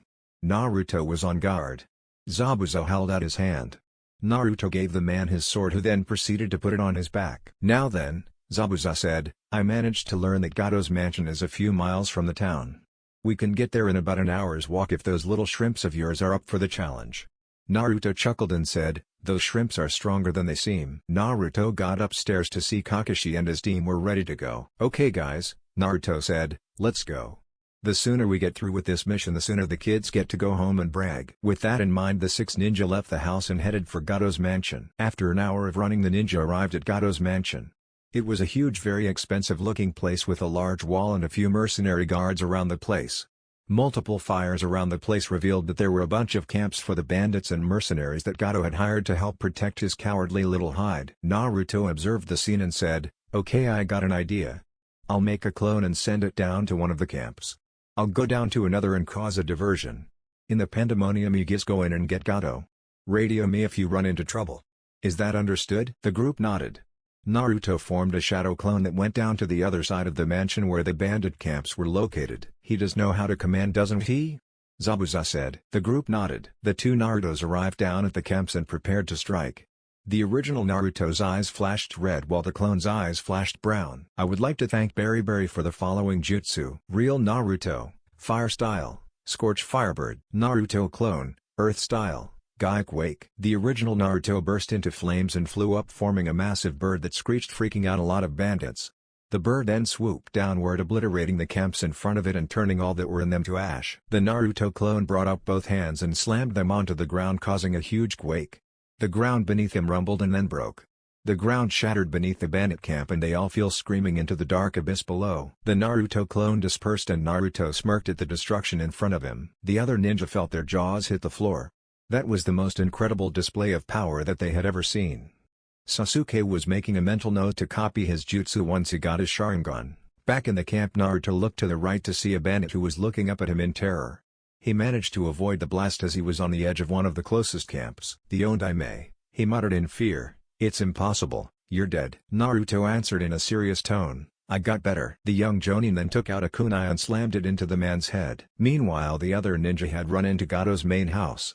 They encountered a lot of resistance from bandits. Sasuke was using his new fire jutsu to burn all the bandits in his path. He still had enough chakra after that to start throwing kunai and taking out the ones that were closer. He found a great thrill in killing these mercenaries. Yes, Sasuke will be crazy in this. Sakura was managing to keep the mercenaries attacking her away with a couple of well-placed kunai and shuriken. The killing made her feel sick, but she was managing through all the disgust. Emi was practically in the same boat as Sakura. Zabuza was decapitating one mercenary after another. Kakashi was using some of his weaker jutsu to save his chakra. After a few minutes of fighting, Naruto burst from the side and slammed an earth chakra-powered fist into the side of it mercenary's head. Naruto snarled as he went through hand signs and said, "Lightning style, lightning shot." The whiskered Jonin drew back his right arm and threw it forward, unleashed huge bolts of lightning that arced from one mercenary to the next. After a few seconds, the mercenaries were all dead. The smell of burning flesh almost made the newly minted Jonin vomit. In his mansion, Gato was sweating bullets. His entire army had just been decimated by a couple of ninjas. What were these guys, mutants? Demons? Whatever they were, they weren't going to stop until he was dead. Then calmed down when he remembered his backup plan. "I guess you guys are up," the fat midget said. "You better not betray me like that little rat Zabuza." The 2 figures walked out of the office. Naruto and the group were making their way to Gato when 2 men stood out in front of him. One was a man with green hair wearing a rain headband on his head and had an umbrella on his back. He also had a black handle on his belt. The other was a massive, well-built man with a thick beard and mustache. He wore old Jonin clothes and had a scratch-through Iwa headband on his head. He also had a massive battle axe in his right hand. "Owie," Zabuza said, "Maruishi Sonozaki. I should have guessed you guys would be here." Emi, Sakura and Sasuke looked confused. "These guys are Aoi Rokusuho and Maruishi Sonozaki," Naruto explained, remembering them from the bingo book. "Aoi is known for betraying Konoha to go to Rain and for stealing the Raijin, the blade of the Nidaime Hokage. Keiza is a missing nin from Iwa and is wanted for the murder of a great deal of his own comrades." Keiza smirked and said, "So the mini Yondaime knows his stuff. Well then you should know that you don't stand a chance against us. Seeing something behind the large man, Naruto said, I don't think that will be an issue. At that moment a bunch of senbon flew out of the shade and struck Aoi in the shoulders. The ones aimed at Kaizo were deflected by his axe. Naruto unsealed a pair of tonfa and got into a stance. Kakashi reacted quickly and charged at the stunned Aoi and stabbed him in the head with a kunai. Maruoshi snarled angrily as he charged at Naruto intent on killing him. The young blonde dodged the massive axe and swung his tonfa and slammed it into the man's ribcage. The man grimaced and stepped backwards. The man growled and said, "Your old man cost us the war, you little brat. I plan on making the man pay through your corpse." Naruto rolled his eyes and said, "You'll have to get to me first, Gramps." Maruoshi snarled and swung his axe again in a horizontal arc. The young Namikaze ducked under the massive blade and shot out an earth chakra-powered kick that cracked his ribs. Maruoshi cried out, but was silenced when Naruto slammed his tonfa into his jaw, breaking the bone. The now silenced man backed away, dropping his axe and clutching his face. Naruto then grabbed the axe and after shifting chakra into his arms jumped upward and swung it, cleanly separating the missing nin's head from his shoulders. Naruto caught the head and sealed it away in a storage scroll. The blonde then walked over to Aoi's dead body and then took his head off before sealing it in a scroll as well. "What are you doing?" Sakura asked, confused about his actions. "These guys have bounties on their heads for being missing nin," Naruto explained. "If you turn in something that says you defeated them, such as their head or a weapon that only they use, then you can gain the bounty." Sakura nodded in understanding. It was still disgusting to her, but she understood. "Zabuza!" Haku yelled as she embraced her father figure. Zabuza hugged her back and said, "Haku, we're going with them. It's better than running around getting chased by hunter nin." Haku looked shocked at her father figure, but understood all the same. With the tender moment over, the group of ninja burst into Gato's office. Naruto waddled over to the desk and looked around. He heard a slight whimpering noise and felt disgust run through him. He lifted up the desk and threw it to the side. Under it was Gato, who looked really scared. "Please don't kill me," Gato whimpered. "I'll give you anything you want." Naruto rubbed his chin and thought, "Give me your account number." Gato looked nervous and he shakily wrote down a number on a piece of paper. He handed it to Naruto. "Thanks," Naruto said before he slammed his fist into Gato's face, knocking him out cold. Naruto then wrapped the man in ninja wire before hefting the man over his shoulder. "What are you going to do with him?" Zabuza asked as they left. "I think it's about time that the people of Wave got their payback for what this little maggot has done to them over the years," Naruto explained. The following morning the people of Wave were surprised to find Gato tied to a post with the words "payback time" written on him. The shock turned to anger as they approached the man. The screams of a tortured and dying man filled the early morning. At least for most of them. The kids were sent home with earplugs. Chapter 5, Return Home and Naruto's Ninja Boot Camp. The rest of the mission went pretty well after everyone cleaned up. What was left of Gato was cleaned up. After the bandit lord had died, the bridge work continued unopposed and was done much faster since some of the workers who quit while Gato was in charge came back. While this was going on, Sasuke had started showing his more arrogant side again. He started telling Nawa to make him more jutsu. He also started demanding Zabuza to teach him his jutsu and sword techniques, as well as ordering him to hand over Kubi Kiribocho. He even started demanding the same from Haku. Just when they were at their wits' end, Naruto saved the Uchiha from a slow and brutal demise by slamming a very powerful piece of duct tape over his mouth. Naruto also presented Gato's bank information to Tazuna, giving back all the money that Gato had taken from them. When it came time to leave, Naruto was almost attacked by his fan club that had built up around the village. Luckily Kakashi took things seriously enough for them to leave before Naruto wound up losing his pants. Without the civilian with them, they were able to get to Konoha much faster. When they arrived, the gates, Izumo and Kotetsu immediately drew their weapons. "Calm down guys," Naruto said, "they're with us. They are coming with us as prisoners on our last mission with the hopes that they can join us." The two Jonin looked at each other before relenting. "Zabuza, Momochi and girl I can identify," Izumo said. "I would ask that you hand over your weapons." Zabuza raised a non-existent eyebrow and asked, "Why?" Kotetsu answered, "Sorry, it's just a necessary precaution. I don't think a lot of the shinobi would like a missing nin walking through the village with a large sword on his shoulder." Zabuza sighed and handed over his sword. Ka took out her senbon pack and handed them to the Jonin. With that, the six ninja headed into the village. When they arrived at the Hokage's office, the old man sent them a stern glare. "Okay," the old Kage said. "Can somebody tell me why we have two non-Konoha ninja in the room, one of which being a missing nin?" Naruto cleared his throat and said, "Zabuza Momochi and his daughter Haku Momochi helped us fulfill our mission to help the bridge builder Tazuna by telling us where their boss was hiding out. In return they wished for protection and are willing to join the ranks of Konoha." The old Sundaime looked at the two foreign ninja before he sighed and said, "All right. I will let them stay." However, they will have their weapons confiscated, their chakra temporarily sealed, and be under Anbu watch for a period of up to 3 months. Understood? Zabuza nodded. He was a little pissed that he wouldn't get his sword back and have his chakra sealed, but he would get over it with time. Haku was just glad that she wasn't going to be sent to jail. Anbu, the old man said as the masked agents appeared, show these two to some temporary housing. Then spread the news to the other Anbu. With that, the Demon of the Mist and Ice user were escorted away. When they were gone, the old Kage turned his eyes to the son of Konoha's White Fang. Now then, Kakashi, the Sun Daime said, tell me why you went along with the mission when it turned B rank instead of handing it over to another Jonin or calling Anbu. Kakashi cleared his throat and said, well, after the fight with the demon brothers, each of my Jonin put in their 2 cents about continuing on with the mission. They all agreed to go, so we did. The Sun Daime looked at Kakashi with an unreadable expression before he yelled, what were you thinking? Everyone winced at the tone. You let 3 behind the ears Jonin, 2 of which were fangirls and the other being arrogant and prideful, decide on whether or not to continue with a B-ranked mission? Kakashi, that is by far one of the most ridiculous things I have ever heard. The Sun Daime caught his breath and calmed himself down a bit. Kakashi, the Sun Daime said, I'm afraid I'm going to have to take action. Your choice to take care of the situation could have gotten some or all of your Jonin killed if I hadn't sent back up in time. For your lack of judgment, you are hereby suspended from your Jonin instructor position and given the regular Jonin rank. For the next 3 weeks you are to do solely 30 capture Tora missions, with half the pay. You will only resume your teaching duties when I say so. Understood? Kakashi hung his head and nodded sadly, knowing that his lack of judgment had in fact endangered his team. Team 7 is now excused. You will report to your normal training grounds to meet your temporary sensei, the Sun Daime said. Naruto, stay. I need to have a word with you. Team 7 left the office while Naruto stood there. Now then, the old man said, I would like to know, what is your evaluation of Team 7? Naruto sighed and said, well, Sasuke has the typical Uchiha pride and arrogance. After the mission was over, Ace started demanding I teach him more jutsu as well as the stuff that Haku knew. The only fortunate thing that came out of this was that Emi and Sakura have started to break their fangirl tendencies. During training I learned they hadn't gone through the tree walking exercise yet, and I got them up to water walking. The Sun Daime cited one of his to Jonin's laziness.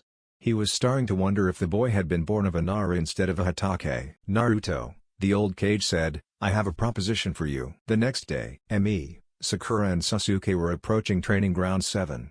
The 3 had been preparing all night for when they would meet their new sensei. When the 3 Jonin approached their training ground, they were surprised to see Naruto sitting on top of the middle stump that had been used during the bell test when they first started became Jonin. Naruto, Sakura said in shock, you're going to be our temporary sensei? The sun-kissed blonde nodded and said, now then, are we all ready to begin training? The 3 Jonin nodded. Okay, Naruto said. To start things off, I want to see how far you all are with the water walking exercise and how far you are coming with the jutsu I gave you. Sakura stepped up first and said, I can go on with the water walking exercise for about 10 minutes before I fall through the surface.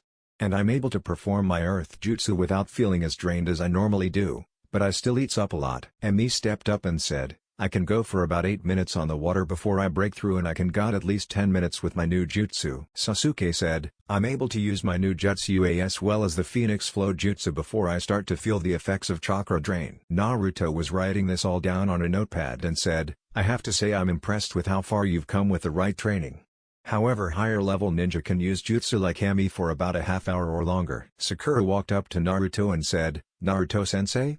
I was wondering, I noticed that during the mission that you used tonfa against the D1 and you used a sword in the exam against the Jonin in your exam. Do you use more than one weapon? Naruto nodded and said, very perceptive Sakura. I have learned to use more than one weapon because it helps me keep my enemies on my toes. They won't know if I'm going to use a sword or another weapon. Sakura thought for a second and asked, can you teach me how to use tonfa? Naruto cocked his head to the side and asked, do you all want to learn how to use a weapon? The 3 nodded. Okay, Naruto said, we'll go get weapons tomorrow.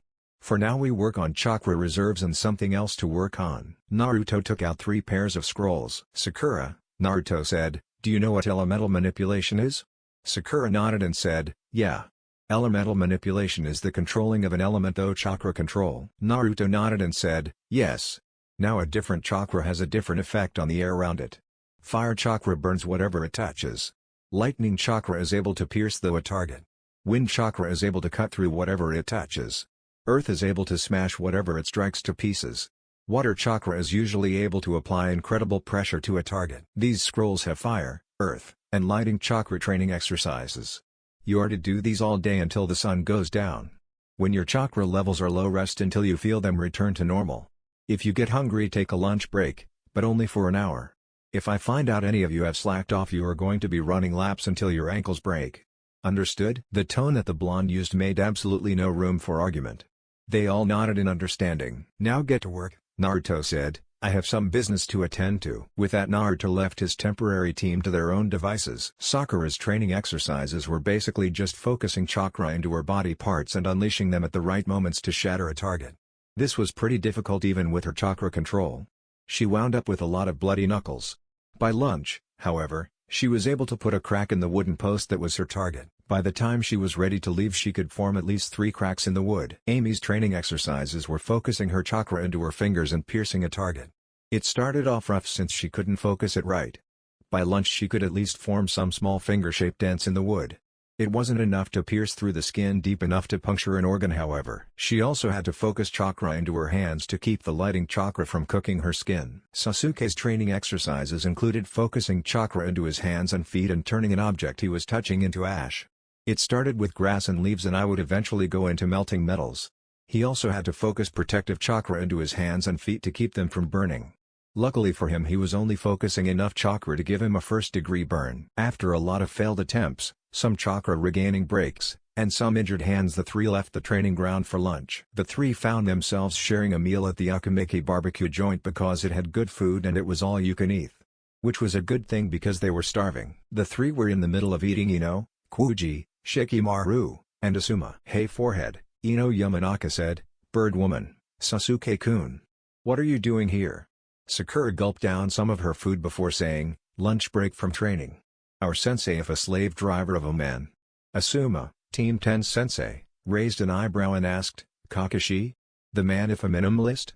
I don't see him as a slave driver." Emi gulped down her bite of steak before she clarified, "Not Kakashi. Naruto Uzumaki. He's our sensei now." Asuma cocked his head to the side and asked, "What happened to Kakashi?" Sasuke answered, "He made some poor decisions that put us in danger on our last mission. He was suspended from his teaching duties. Naruto is our temporary sensei. We've only had him for a few weeks and he's already taught us more than Kakashi has in the month he had us." Ino looked surprised as he saw Sakura and Emi eating so much food. "Why are you eating like that, forehead girl?" Ino said, "Sasuke-kun isn't going to want you anymore if you lose your figure." Sakura swallowed down a mouthful of rice and said, "Eating isn't really a training issue, Ino pig. If you train hard, the extra calories and the extra fat turns into muscle fat. In other words, starving yourself is only going to kill you." Ino looked shocked before turning to Asuma for confirmation.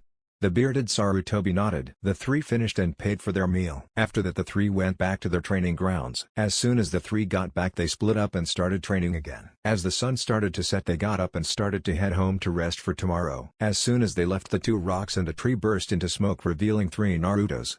The 3 blondes then burst into smoke. Meanwhile, at the Sarutobi complex, Naruto's eyes went blank for a minute before he came back to the real world with a smirk. "Naruto-sensei," Konohamaru said, seeing Hi-sensei smirk, "are you okay?"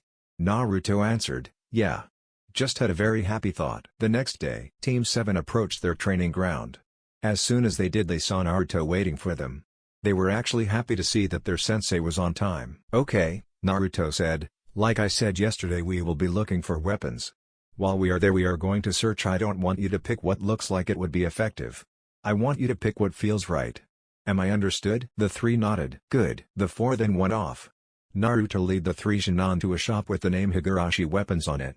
When the 3 Jonin entered the shop, their eyes widened. There were weapons all over the place. Swords, staff, axes, bows, knives, maces, tonfa, and a whole lot of other weapons. "Now," Naruto said, "you 3 can browse, but only pick what feels right. If the weapon doesn't fit, don't buy it. Now go find your new toys." The 3 Jonin then browsed through the entire store. It was hard for them to decide what to choose since there were so many. Sasuke eventually picked a black and silver naginata. Sakura picked up a pair of black painted nunchaku. Emi picked a boa quiver of arrows. While there, they also stocked up on kunai, shuriken, explosive tags, flash bombs, and ninja wire. The 3 gathered up their supplies and Naruto rung the bell to summon a worker. An old man that was built like an ox with multiple battle scars and an eye patch came to the desk. "Naruto, The old man said, I haven't seen you here since you bought your first weapons. Naruto nodded and said, good to see you too, Katsu.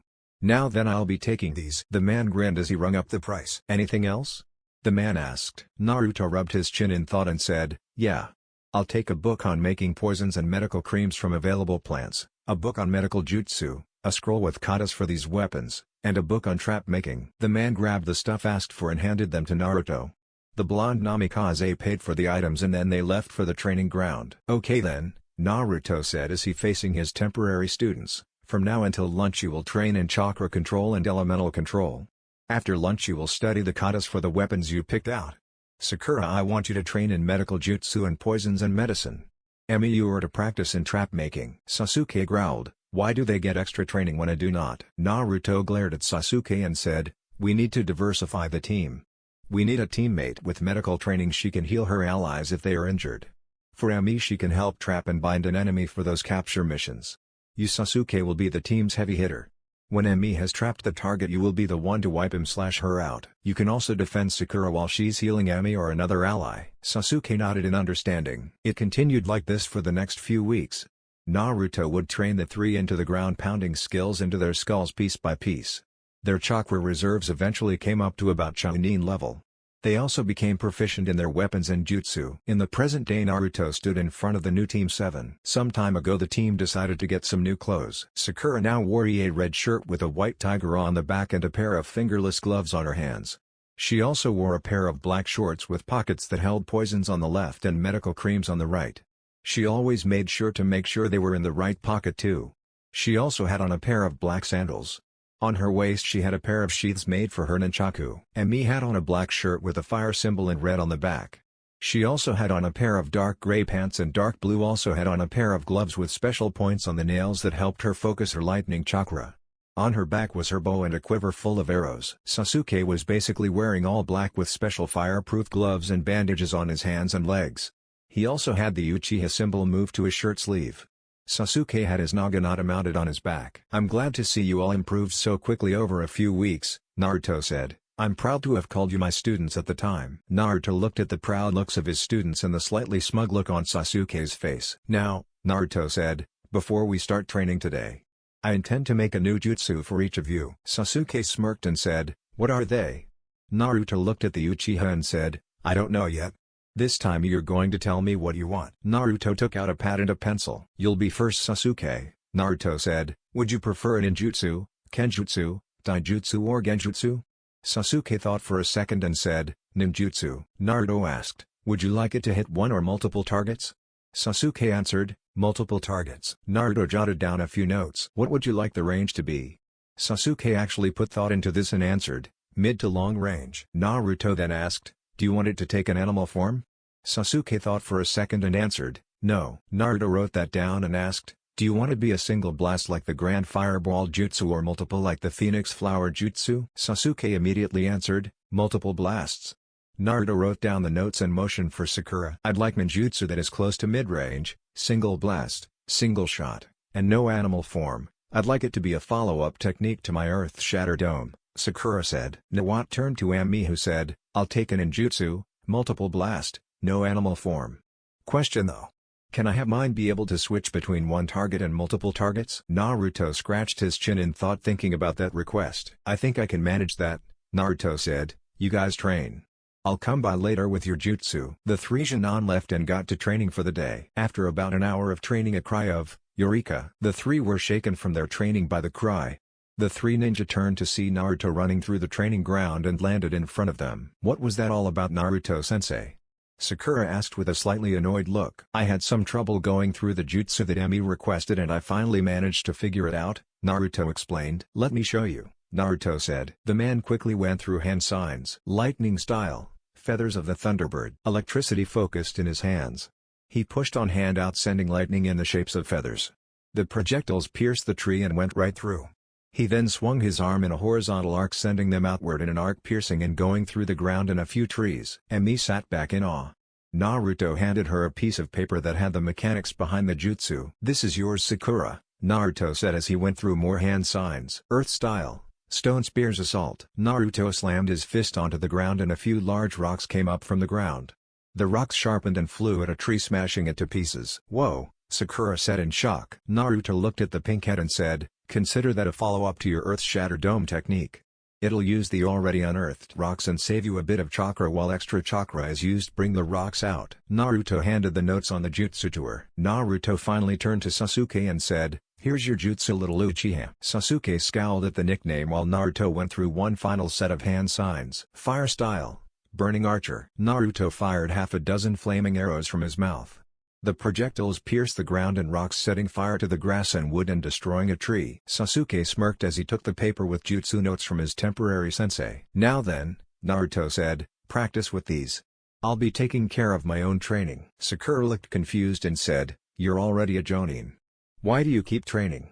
Naruto answered, "Yes, but I don't want my skills to diminish and weaken. I train to keep my skills sharp and to grow stronger myself. So keep it." Naruto then left to go train while leaving his temporary students to their own devices. While Amy and Sakura walked away to start their own training, Sasuke discreetly followed Naruto. The young Jonin hid quietly behind a few bushes as he watched his temporary sensei practice. After running through a few katas, Naruto stood facing a training post. Sasuke smirked. Unknown to Naruto, the intense training had caused Sasuke to activate his Sharingan. He had been waiting to use it and now he had a chance. Naruto flipped through a few hand signs and growled, "Wind style, Jet Stream Blast." Naruto fired a single powerful blast of air chakra from his mouth that reduced the wooden training post to nothing but splinters. Sasuke gave a dark smirk as he turned off his Sharingan. He then went to his own spot in the training ground and turned to the training post. The young Uchiha went through hand signs and said, "Wind style, Jet Stream Blast." The beam of air smashed into the training post and turned it to splinters. Sasuke would have smirked if he hadn't suddenly fall to one knee in absolute exhaustion. Even with his enhanced reserves, the jutsu was too much for him to bear. He slowly rose up from his exhausted spot on the ground and thought, "Naruto Uzumaki Namikaze, how powerful are you?" Chapter 6, Sasuke's Bad Night and the Chunin exams begin. After failing at copying Naruto's jutsu, Sasuke rested to get his chakra reserves back up. When Sasuke and his fellow Jonin left the field, he noticed that Naruto was giving him a piercing gaze. The young Uchiha felt a little nervous when Naruto looked at him like that, but he just put it off as a weird Naruto thing. It was dark and the moon was shrouded with clouds as Sasuke made his way to the Uchiha complex. Naruto looked up at the moon and sighed. "Sometimes I really hate that sensei of ours," he thought. Meanwhile, Naruto sneezed. Sasuke continued to make his way to the Uchiha clan complex when he heard what sounded like footsteps behind him. He turned around and the noise stopped. Sasuke looked a little nervous now and started to walk. He had the sounds of footsteps again. This time there were of them. He stopped and spun around to see nobody. The young Uchiha looked around frantically before he started walking again. A sudden noise got the young Uchiha's attention.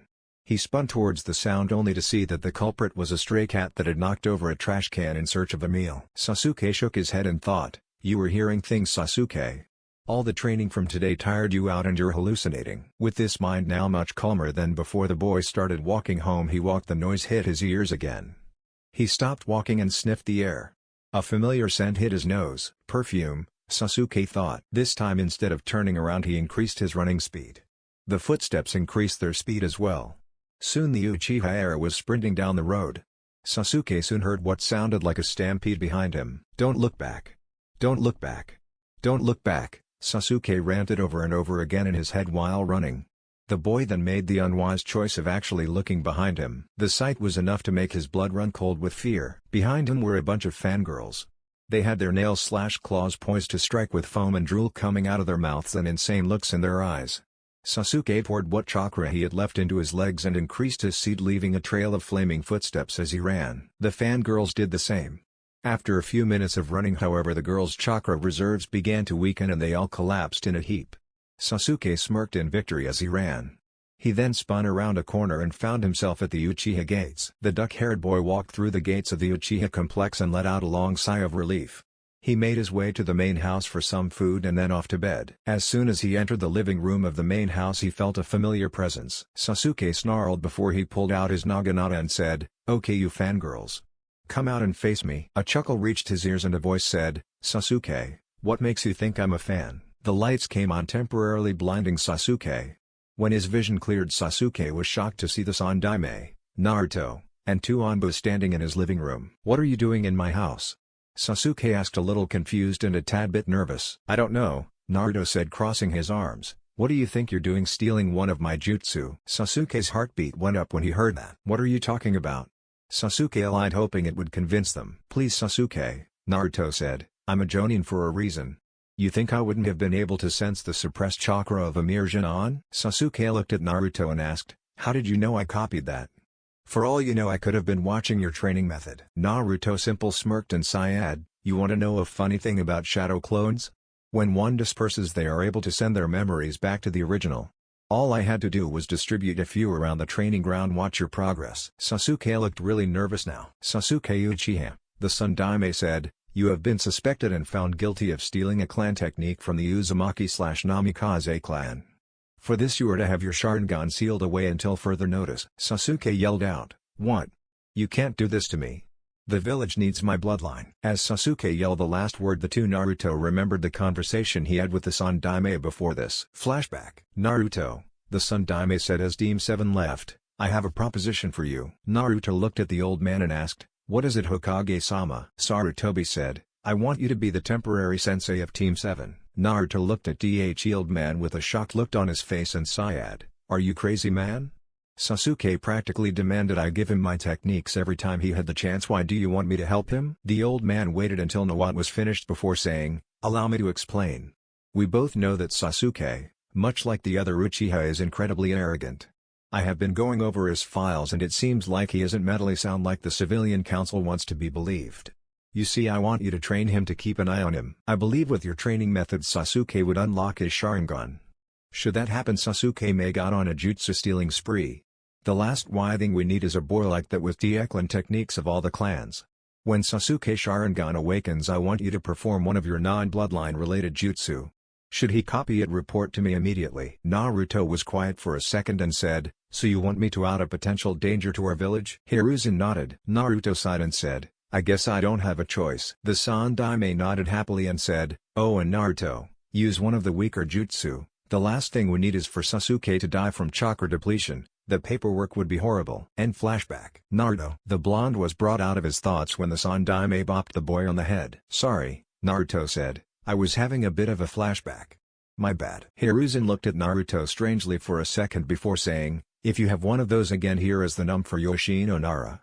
I hear she is a very good therapist." The Onba finished applying the seal to the back of the Uchiha's neck and let him drop to the floor. Sasuke looked up and glared at Naruto, but then fell down to ground in a heap. With that, the four ninja left Uchiha on the floor of his complex. While leaving, Naruto sensed a few chakra signatures before he left, so he locked the door behind him. He also made a few shadow clones that locked the windows and guarded every possible entrance and exit, including the chimney and the sewer grate. The next few days were different for Team 7. Sasuke would always glare at Naruto whenever he showed up for training. Sakura and Emi didn't know what was going on between the two, but they decided not to get involved. Sasuke would try to get Naruto to unseal his bloodline only to get bashed over the head. After a win, Sasuke just stopped trying. The young Uchiha figured that if he could prove his strength, then he would get his bloodline back. The three were surprised that Naruto had decided to end the training early one day. "Listen up, you three," Naruto said, "as you may not know, the Chunin exams are coming up soon. Since most of you have done pretty well so far, I've decided to enroll you. However, know that the Chunin exams are more than just a test. They show the skills of the village to future potential clients and shows the strength of the village as a whole. If you embarrass us, even this Hinigami won't be able to save you from my wrath." Naruto added wind chakra to his vocal cord, making a huge gust when he yelled that nearly blew the three Jonin off of their feet. "Now then," Naruto said, taking out some papers, "I'll need you all to sign these to show that you're all willing to participate. The exams are being held in 3 days. Until then, I'm going to work on your physical conditions." And boy did he. Naruto had the three Jonin run laps around the training grounds with weights tied to their ankles and wrists. The training was excruciating, but the three Jonin knew that it was going to be worth it in the end. They did, however, make a mental note to buy plenty of painkillers. Naruto smirked at the sight of his Jonin training. At the end of the day, Naruto was heading back to the Sarutobi complex when he heard shouting. "Let go of me, you cross-dressing freak." A young voice yelled that Naruto immediately recognized as Konohamaru. "Who are you calling a cross-dressing freak, you little brat?" Came a second voice that Naruto didn't recognize. The young Jonin walked around the corner to find Konohamaru in the grip of a boy wearing what looked like a black catsuit with a large package on his back and wearing makeup. With him was a young woman with blonde hair done up in multiple tails wearing a white battle dress and holding a large battle fan. Both of them had headbands that had sand jars on them signifying their allegiance to Suna. "Come on Kankuro," the girl said, "just drop the kid. We need to meet Baki-sensei." The now identified Kankuro replied, "Ease up Temari. I'm just going to teach this little runt some manners is all." Naruto then made his presence known and said, "You know, I really hate to see such talent wasted." The pair of Sunagenon turned to Naruto. Temari thought, "Looks like the local cutie just arrived." Kankuro asked, "What are you talking about?" Naruto said, "I mean I hate to see a ninja waste his time picking on a little kid who hasn't even gotten out of the academy yet." Kankuro smirked and said, "Okay, so why don't I just hurt you instead?" Kankuro dropped Konohamaru. As soon as he did, Kankuro felt an intense pain in his stomach. He was doubled over by an incredibly strong punch to the stomach and then thrown into the air and crashed unceremoniously down on his shoulder. Kankuro's face was a mix of shock and pain. Temari just looked shocked. "I didn't even see this guy move," Temari thought in shock. Kankuro spat in the dirt and growled, "Who the hell are you supposed to be?" Naruto looked at Kankuro with a raised eyebrow and said, "Isn't it common courtesy to give your name first?" Kankuro snarled and was about to yell when a low voice said, "What are you doing?" Kankuro froze and instantly turned pale, as did Temari. The three Jonin and Konohamaru looked up to see another Sunagenon. This one had short red hair, black paint around his blue eyes to make them resemble a raccoon, mostly black and brown clothing with a white sash, a large gourd on his back, and the kanji for love tattooed over one eye. "Gee Gaara," Kankuro stuttered, "this isn't what it looks like." "This guy," Gaara cut of Kankuro with a dark glare. "Shut up," Gaara said, "or I'll kill you." Kankuro gulped and said, "Yes Gaara." Gaara glared at Kankuro before turning to Naruto and said, "Forgive my brother's stupidity. Come on you two. We're late for our meeting with Baki-sensei." As the three turned to leave, Naruto said, "Hold on a minute. What's your name?" Temari looked at the boy and asked, "Me?" Naruto shook his head and answered, "Sorry, I mean the one with the gourd." Gaara turned to Naruto and said, "Subaku no Gaara. You are?" Naruto crossed his arms and said, "Naruto Uzumaki Namikaze." As soon as the sun-kissed blonde's name reached their ears, Temari and Kankuro instantly got nervous. They had read about the guy in the bingo book and they knew that if they ever got on his bad side they were screwed. "You interest me Namikaze," Gaara said. "It will be interesting if we fight." Naruto nodded and said, "Let's hope that doesn't happen." With that, the three Sunagenon walked away, leaving Naruto and Konohamaru. "Boss," Konohamaru said, "I think I might need to go home and change my pants." Naruto rolled his eyes at the boy and said, "Sure thing kid. Now when we get home we have some very special training for you to do." 3 days later. The 3 days of physical training had been brutal for the three Jonin of Team 7. Naruto had bought them weights with special seals that adjusted whenever the user got used to them. The blonde sensei had the three running around for a while before letting them stop for a while, made them run again.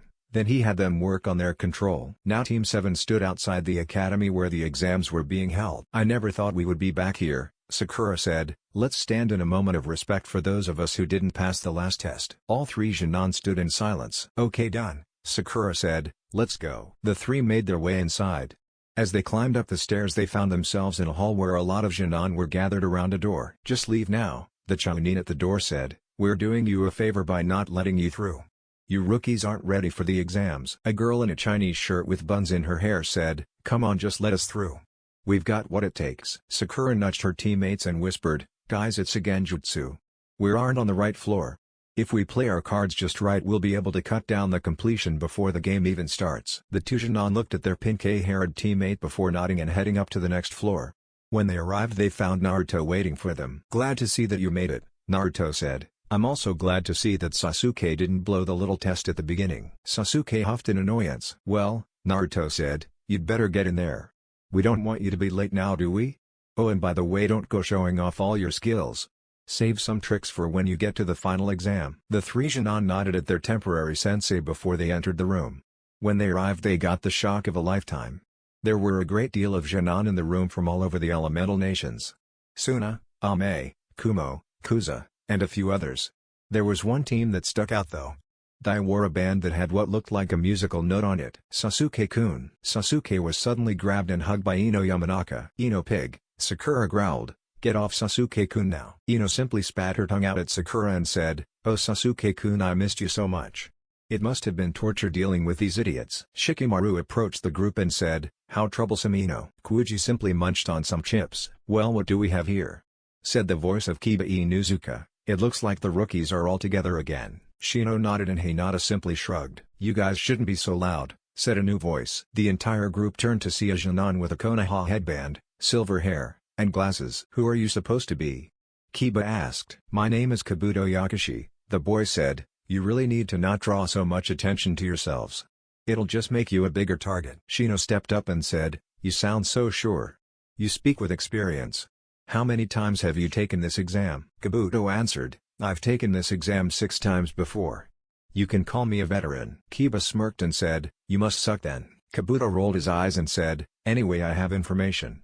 Is there anyone you'd like to know about? The Jonin all looked at each other for a second and thought. I want info on them, Sasuke said pointing to the team with the musical note on their headbands. Kabuto took out 3 cards and focused chakra into them. There was a light puff of smoke. Kabuto read the card and said, there isn't much info on these guys. They're relatively new to the exam and so is their village, the Hidden Sound. Since it was just recently founded I don't have any information on them. Sorry. At that moment there was a large burst of smoke. When it cleared it showed a man with a black trench coat and a bandana on his head sporting the Konoha symbol on it. Listen up you maggots, the man said, I'm Iviki Morino and I'm the proctor for the first exam. Now get in the next room to start the first exam. All the Jonin filed into the room. The Chunin exams had finally begun. Chapter 7, Throwdown in the Forest of Death. The first exam went rather quickly. All the Jonin present had to take a written test. If they got a failing grade not only were they forbidden from continuing, but the rest of the team couldn't continue either. They were also informed that if one member of the team was caught cheating the entire team was dismissed. They had at least 2 hours to finish the test. Even though it was against the rule all the Jonin had to cheat one way or another. Sakura didn't have to cheat because she had actually studied. Sasuke managed to get glances at the answers from the guy sitting next to him. Emi studied as well so she didn't have any need to cheat. Tenten used a series of mirrors guided by nearly invisible ninja wire to send the answers to her teammate Lee. Neji used his Byakugan to see the answers of someone behind him. Ino used her mind transfer jutsu to switch with Sakura and memorized her answers. Shikimaru, being the genius that he was, finished quickly then used his shadow possession jutsu to take over Kuji's body and gave him the answers. Hinata used her Byakugan the same way Neji did. Shino had a fly roll around the room and get answers before relaying them to him. Kiba had Akamaru read the answers of the guy in front of him. Tamari didn't need to study as she was actually smart. Kankuro switched himself with a puppet and had it memorize the questions. Gar formed an eye with his sand and had it memorized answers from one of the other Jonin after he used a bit more sand to make him shut his eyes. Over the course of the 2 hours multiple teams were thrown out by being caught cheating. When the 2 hours were up Iviki said, okay maggots, time for the final question. Now you have a choice, you can take this question or not. If you choose not to you can try again next year. If you take it and miss it, however, then you are forbidden from taking the exams in this village ever again. This was actually a major bluff since the man didn't have that kind of authority in the village. The Jonin didn't know that and immediately felt nervous. Some of them chickened out and left. Others, mainly the Konoha teams, the Suna team, the Kuza team, the Auto, Sound, team, and a lot of other teams not really worth mentioning at the time. Okay, Iviki said, are you all sure you want to continue? After getting a confirmation from all of them the man said, congratulations you pass. Cue jaw dropping and the sounds of pencils hitting the desk. What do you mean we pass? Kankuro said, what about the final question? Iviki answered, there was no final question. This whole thing was a test on how well you could gather information without getting caught. The other aspect was how well you did while suffering from psychological torture. The man then undid his bandana, revealed his head which was covered in scars and puncture wounds. Everyone grimaced at the sight of the wounds on his head. How you cope with torture can affect the outcome of a mission, Iviki said. You need to be willing to take secrets of your village to the grave. Now then the next proctor should. The man was cut off when a large black object crashed through the window and spread out revealing a banner that read behold the proctor of the second exam. The sexy and shocking single Anko Mitarashi. There was a large puff of smoke revealing Anko in all her glory. The guys blushed and leered at her while the girls seemed to glare at her for being so provocatively dressed. Anko looked out among the group and said, there are so many of these brats left Iviki. Are you starting to lose your touch? Iviki said, I haven't started losing my touch Anko. Besides we have a few special cases this year. Anko simply shrugged before saying, don't worry your scarred head. I'll cut the amount of maggots in half by the time the second part is over. Okay runts, follow me to the next exam. The Jonin shifted uneasily and started to follow the woman. They eventually came to a large training area which was nothing new. What was new though was the fact that there was a large forest that looked more like a jungle. The place was surrounded by fences with warning signs and topped with barbed wire. Everyone was freaked out even more when what looked like a freakishly large centipede came out from the underbrush and gnashed its mandibles menacingly. "Welcome to Training Ground 44, Anko said with a sadistic grin, otherwise known as the Forest of Death. This exam will be a survival exam. When instructed, each team will get a scroll. If you have an Earth scroll, you need to get a Heaven scroll and vice versa. When you gain both scrolls, you are to head to the tower located in the exact center of the forest. Under no circumstances are you allowed to open the scrolls while inside the forest. You also have a time limit of 5 days. Is that understood?" The special Jonin got nods of confirmation. "Good. Now get your scrolls and go to your appointed gates." With their objectives in mind, each team went to a nearby shack that was covered up so no one would know what scroll they had. Team 7 had an Heaven scroll. Upon leaving, the teams went to their gates and waited. Anko's voice sounded over an intercom as she said, "Okay maggots, the second exam has officially begun." The gates flew open and each team entered the deadly forest. A few minutes after running in, Team 7 stopped and landed on a branch. "Okay," Sasuke said, "we're going to need a plan here. I suggest we wait here and try and capture a team." Emi nodded as she pulled out a scroll and unsealed it, revealing a bunch of tools, wood, ninja wire, and a few other things. "Good thing that I'm a fast worker," Emi said as she cracked her knuckles and got straight to work. A few minutes later, the three Jonin were simply sitting around when a trio of Amenin wearing yellow jumpsuits and breathers landed around them. "Apparently Konoha is just as arrogant as we thought," the leader said. "Looks like we got easy pickings, boys." The three then ran at the Konoha Jonin. They would have continued running, but they hit a carefully placed tripline. The dirt in front of them gave way and a huge platform with multiple spikes shot up. "Scatter!" The one with his ears covered yelled. The three split in different directions. The one with his eyes covered stepped in a pile of leaves and wound up tied up in a pretty effective ninja wire net. He would have moved, but if he did move a lot the wire would cut him. The one with his ears covered jumped on a pile of leaves too, but he fell through a hole that was very well covered and placed. The impact at the bottom of the shaft broke the Almanin's leg. The third one, however, wasn't as dumb as his partners and ran at his enemies directly. He apparently thought that this was going to be easy. He was proven wrong when he was slammed in the stomach by Sakura's fist, cut across the back by Sasuke's naginata, and then electrocuted by a sudden burst of lightning chakra from Emi. The boy fell to the ground with a thud. "Good work," Sakura said. "Now let's see what they got." Fortunately for them, the Almay team had an Earth scroll. "Now let's get out of here before something else goes horribly wrong," Emi said as she placed the scrolls they had in her bag before they ran off. They would have done so in haste if not for the fact that a giant snake came out of nowhere and tried to turn them into a menu item. The group quickly dispersed to avoid the snake. Sakura and Sasuke took out some kunai with explosive notes tied to the ends. The pair threw them at the snake, piercing its scaly hide. They stood for a few seconds before going off.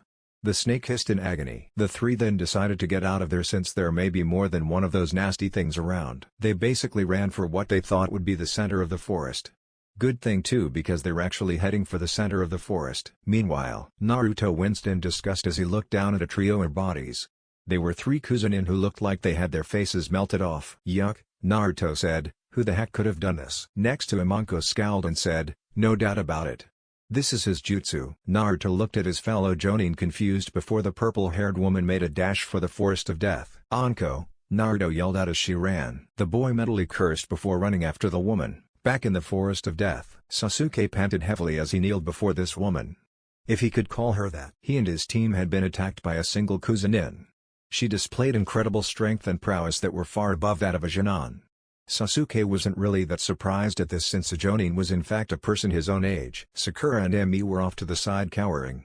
The woman had unleashed a vicious amount of killing intent that had the three frozen in fear. Naruto may have trained them to be strong, but he never trained them to go into a fight like this. Sasuke had managed to break through the fear by stabbing himself in the leg with a kunai. The boy had tried to fight her off using a few tricks and one of his fire jutsu, but it didn't work very well as she had replaced herself with a mud clone. The Kuzunin seemed a little confused when Sasuke didn't try to activate his Sharingan during the entire duration of the battle.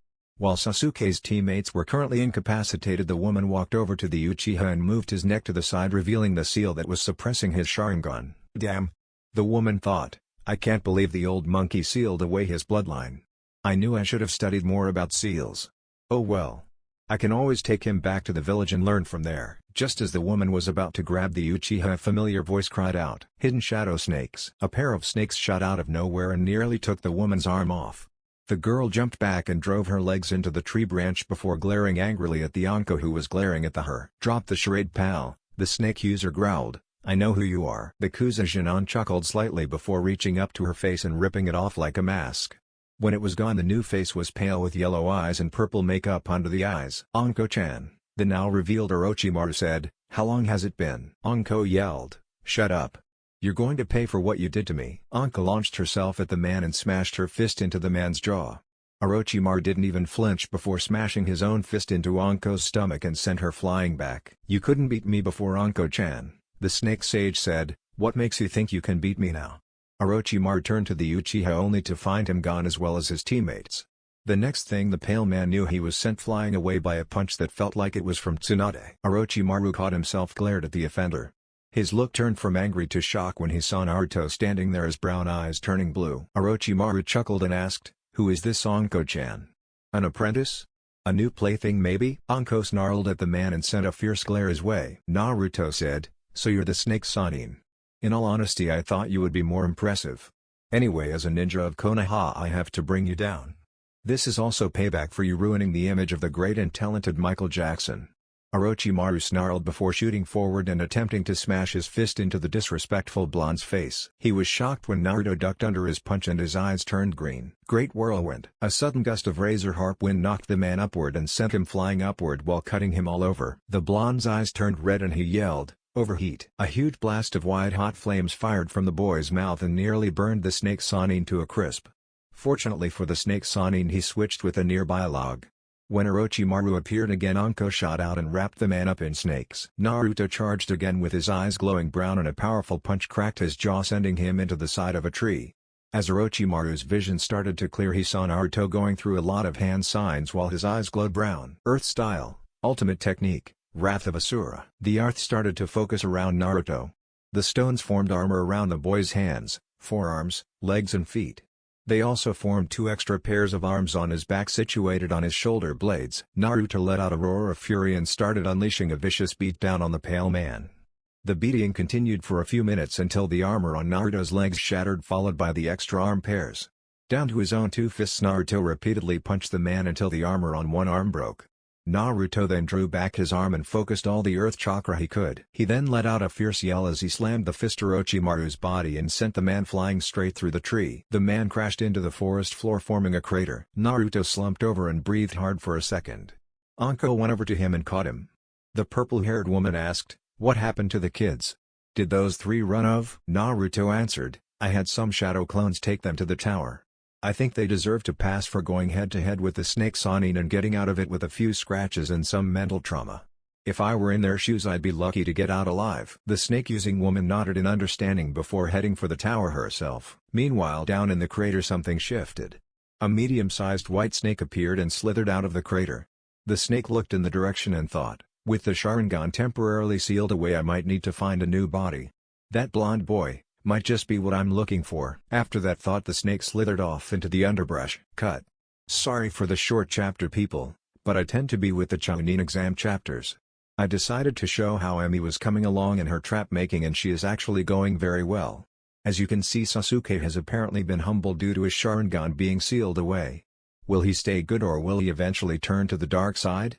You'll find out, won't you? Okay, bye. Chapter 8. A new summons. It had been a few days since the fight with Orochimaru. Upon finding out that his old student was in, he felt angry. Not at the snake Jonin, but to himself. The old snake was one of his biggest regrets. His favoritism led to the boy defecting and turning into a monster. After hearing what Naruto had seen, he called for Anbu to get Jiraiya, the Toad Jonin, back in the village immediately. He also held the treat that if he didn't get to the village pronto, he was going to ban his books and place anti-peeping seals on the hot springs. In actuality, he passed for the second one to happen anyway, so he wouldn't lose focus. While Naruto was watching, his temporary team Anko approached him. "Hey Naruto," she asked, "something's been bugging me. When you fought the snake in the forest, you used hand signs. I wanted to know why. Your bloodline allows you to control the elements, don't they?" Naruto looked at his fellow Jonin and said, "A bloodline can only do so much, Anko.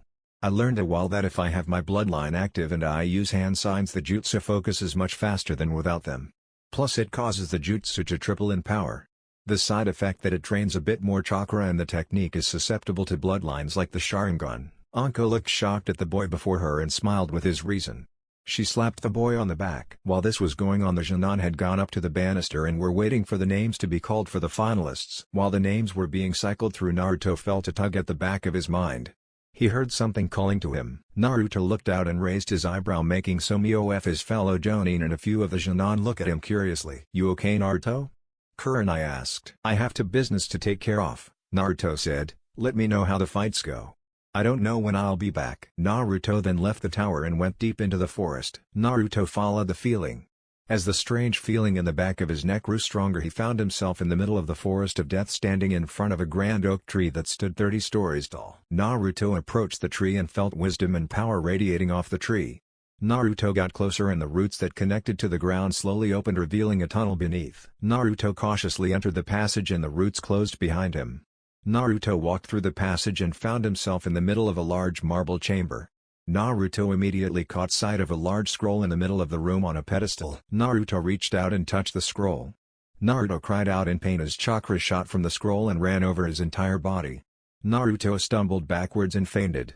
Smoke then filled the room, and when it cleared, the blonde was gone and so was the scroll. A few minutes later, in the summon realm, Naruto woke with a start. He looked around and saw he was on what looked like a huge mountain.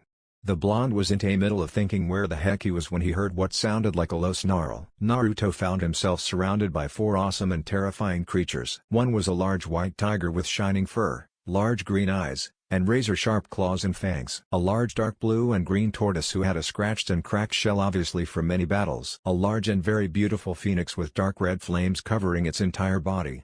Despite having its wings folded, Naruto could tell that the bird was huge. Finally, there was a large dark red western dragon with dark blue scales and yellow membranes on its wings. "It has been a long time since we have seen a human here," the dragon said. "Who are you?"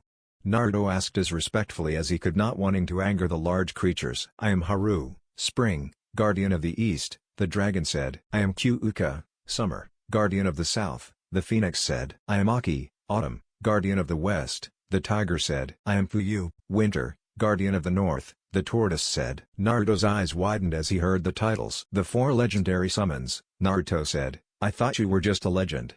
Something to lull children to sleep with at night." Kyuuka chuckled and said, "As you can tell, we are legends. We've been watching you, Naruto. Watching you grow strong." Fuyu said, "We have seen the future. Without you, the world will surely fall into the madness. Under the iron-fisted rule of a demented man with powerful eyes." Naruto looked up at them and said, "What do you want me to do about it?" Haru answered, "We know of a prophecy. It says that boy with 3 marks emblazoned on his face shall wield the power to either save the world or destroy it. You are that boy." Naruto's eyes widened and said, "Me?" Aki said, "Yes. You see, we want to help you.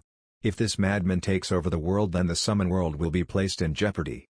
We, as the guardians of Earth, will not allow this travesty to happen. We have decided to let your summon our kind. To help you become as strong as possible when the time comes." Naruto bowed before the 4 guardians and said, "I am very honored." "Now present your weapons," Fuyu said. Naruto unsealed his weapons. Slowly they all floated upwards. The sword to Aki, the tonfa to Fuyu, the Kusugari-gama to Kyuuka, and the staff to Haru. The 4 guardians unleashed their chakra and infused the energy with the weapons, and slowly the weapons changed. Naruto's sword turned white and snow with a few ice spikes coming off the hilt and black tiger stripes running up the blade. The kanji for Ice Tiger appeared on the blade. The 2 tonfa turned dark blue with black spike balls on the end. In deep green, a pattern that resembled a tortoise's shell was etched into the ball. The kanji for Shell Crashers appeared on the shaft of both of them. The Kusugari-gama turned dark red with a black chain and flame pattern that actually seemed to move on the scythe blade.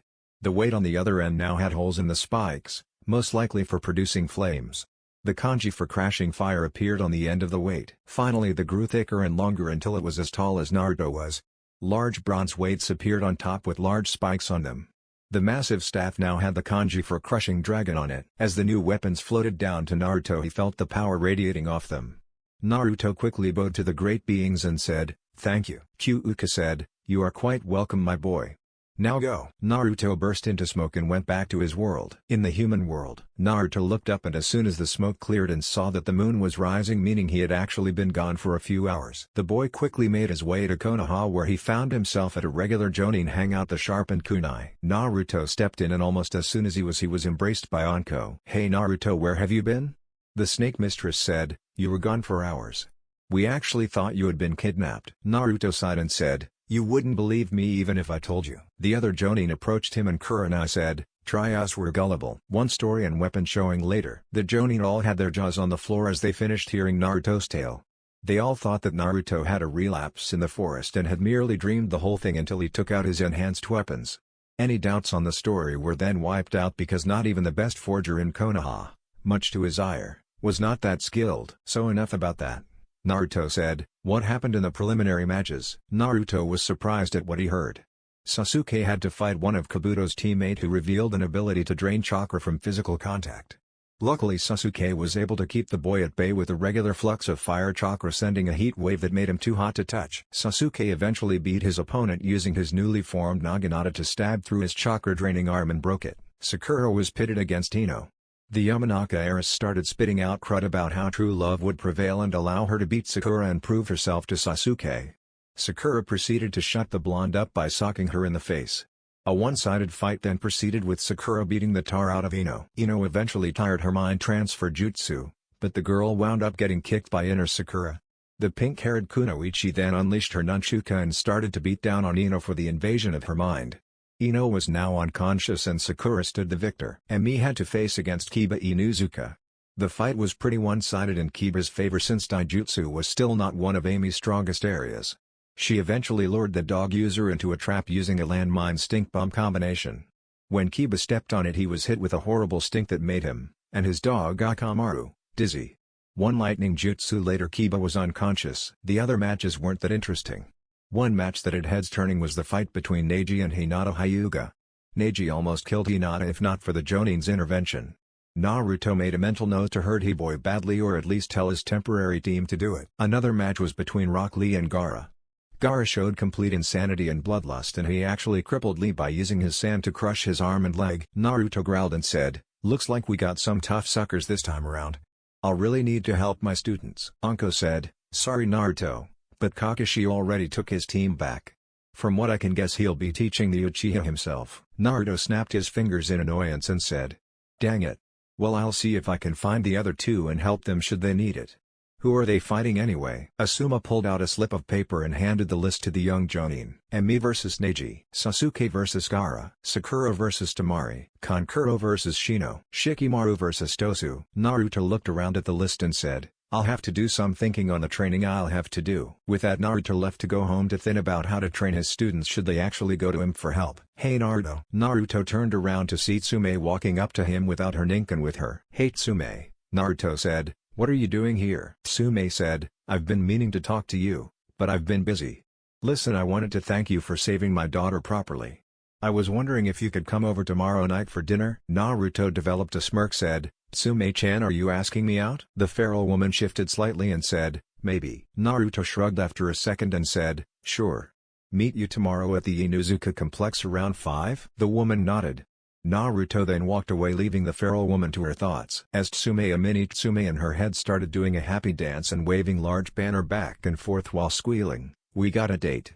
We got a date. Woohoo. I still got it." That's the end guys. If you enjoyed then make sure to leave a comment. This is Chaos Shinobi signing off.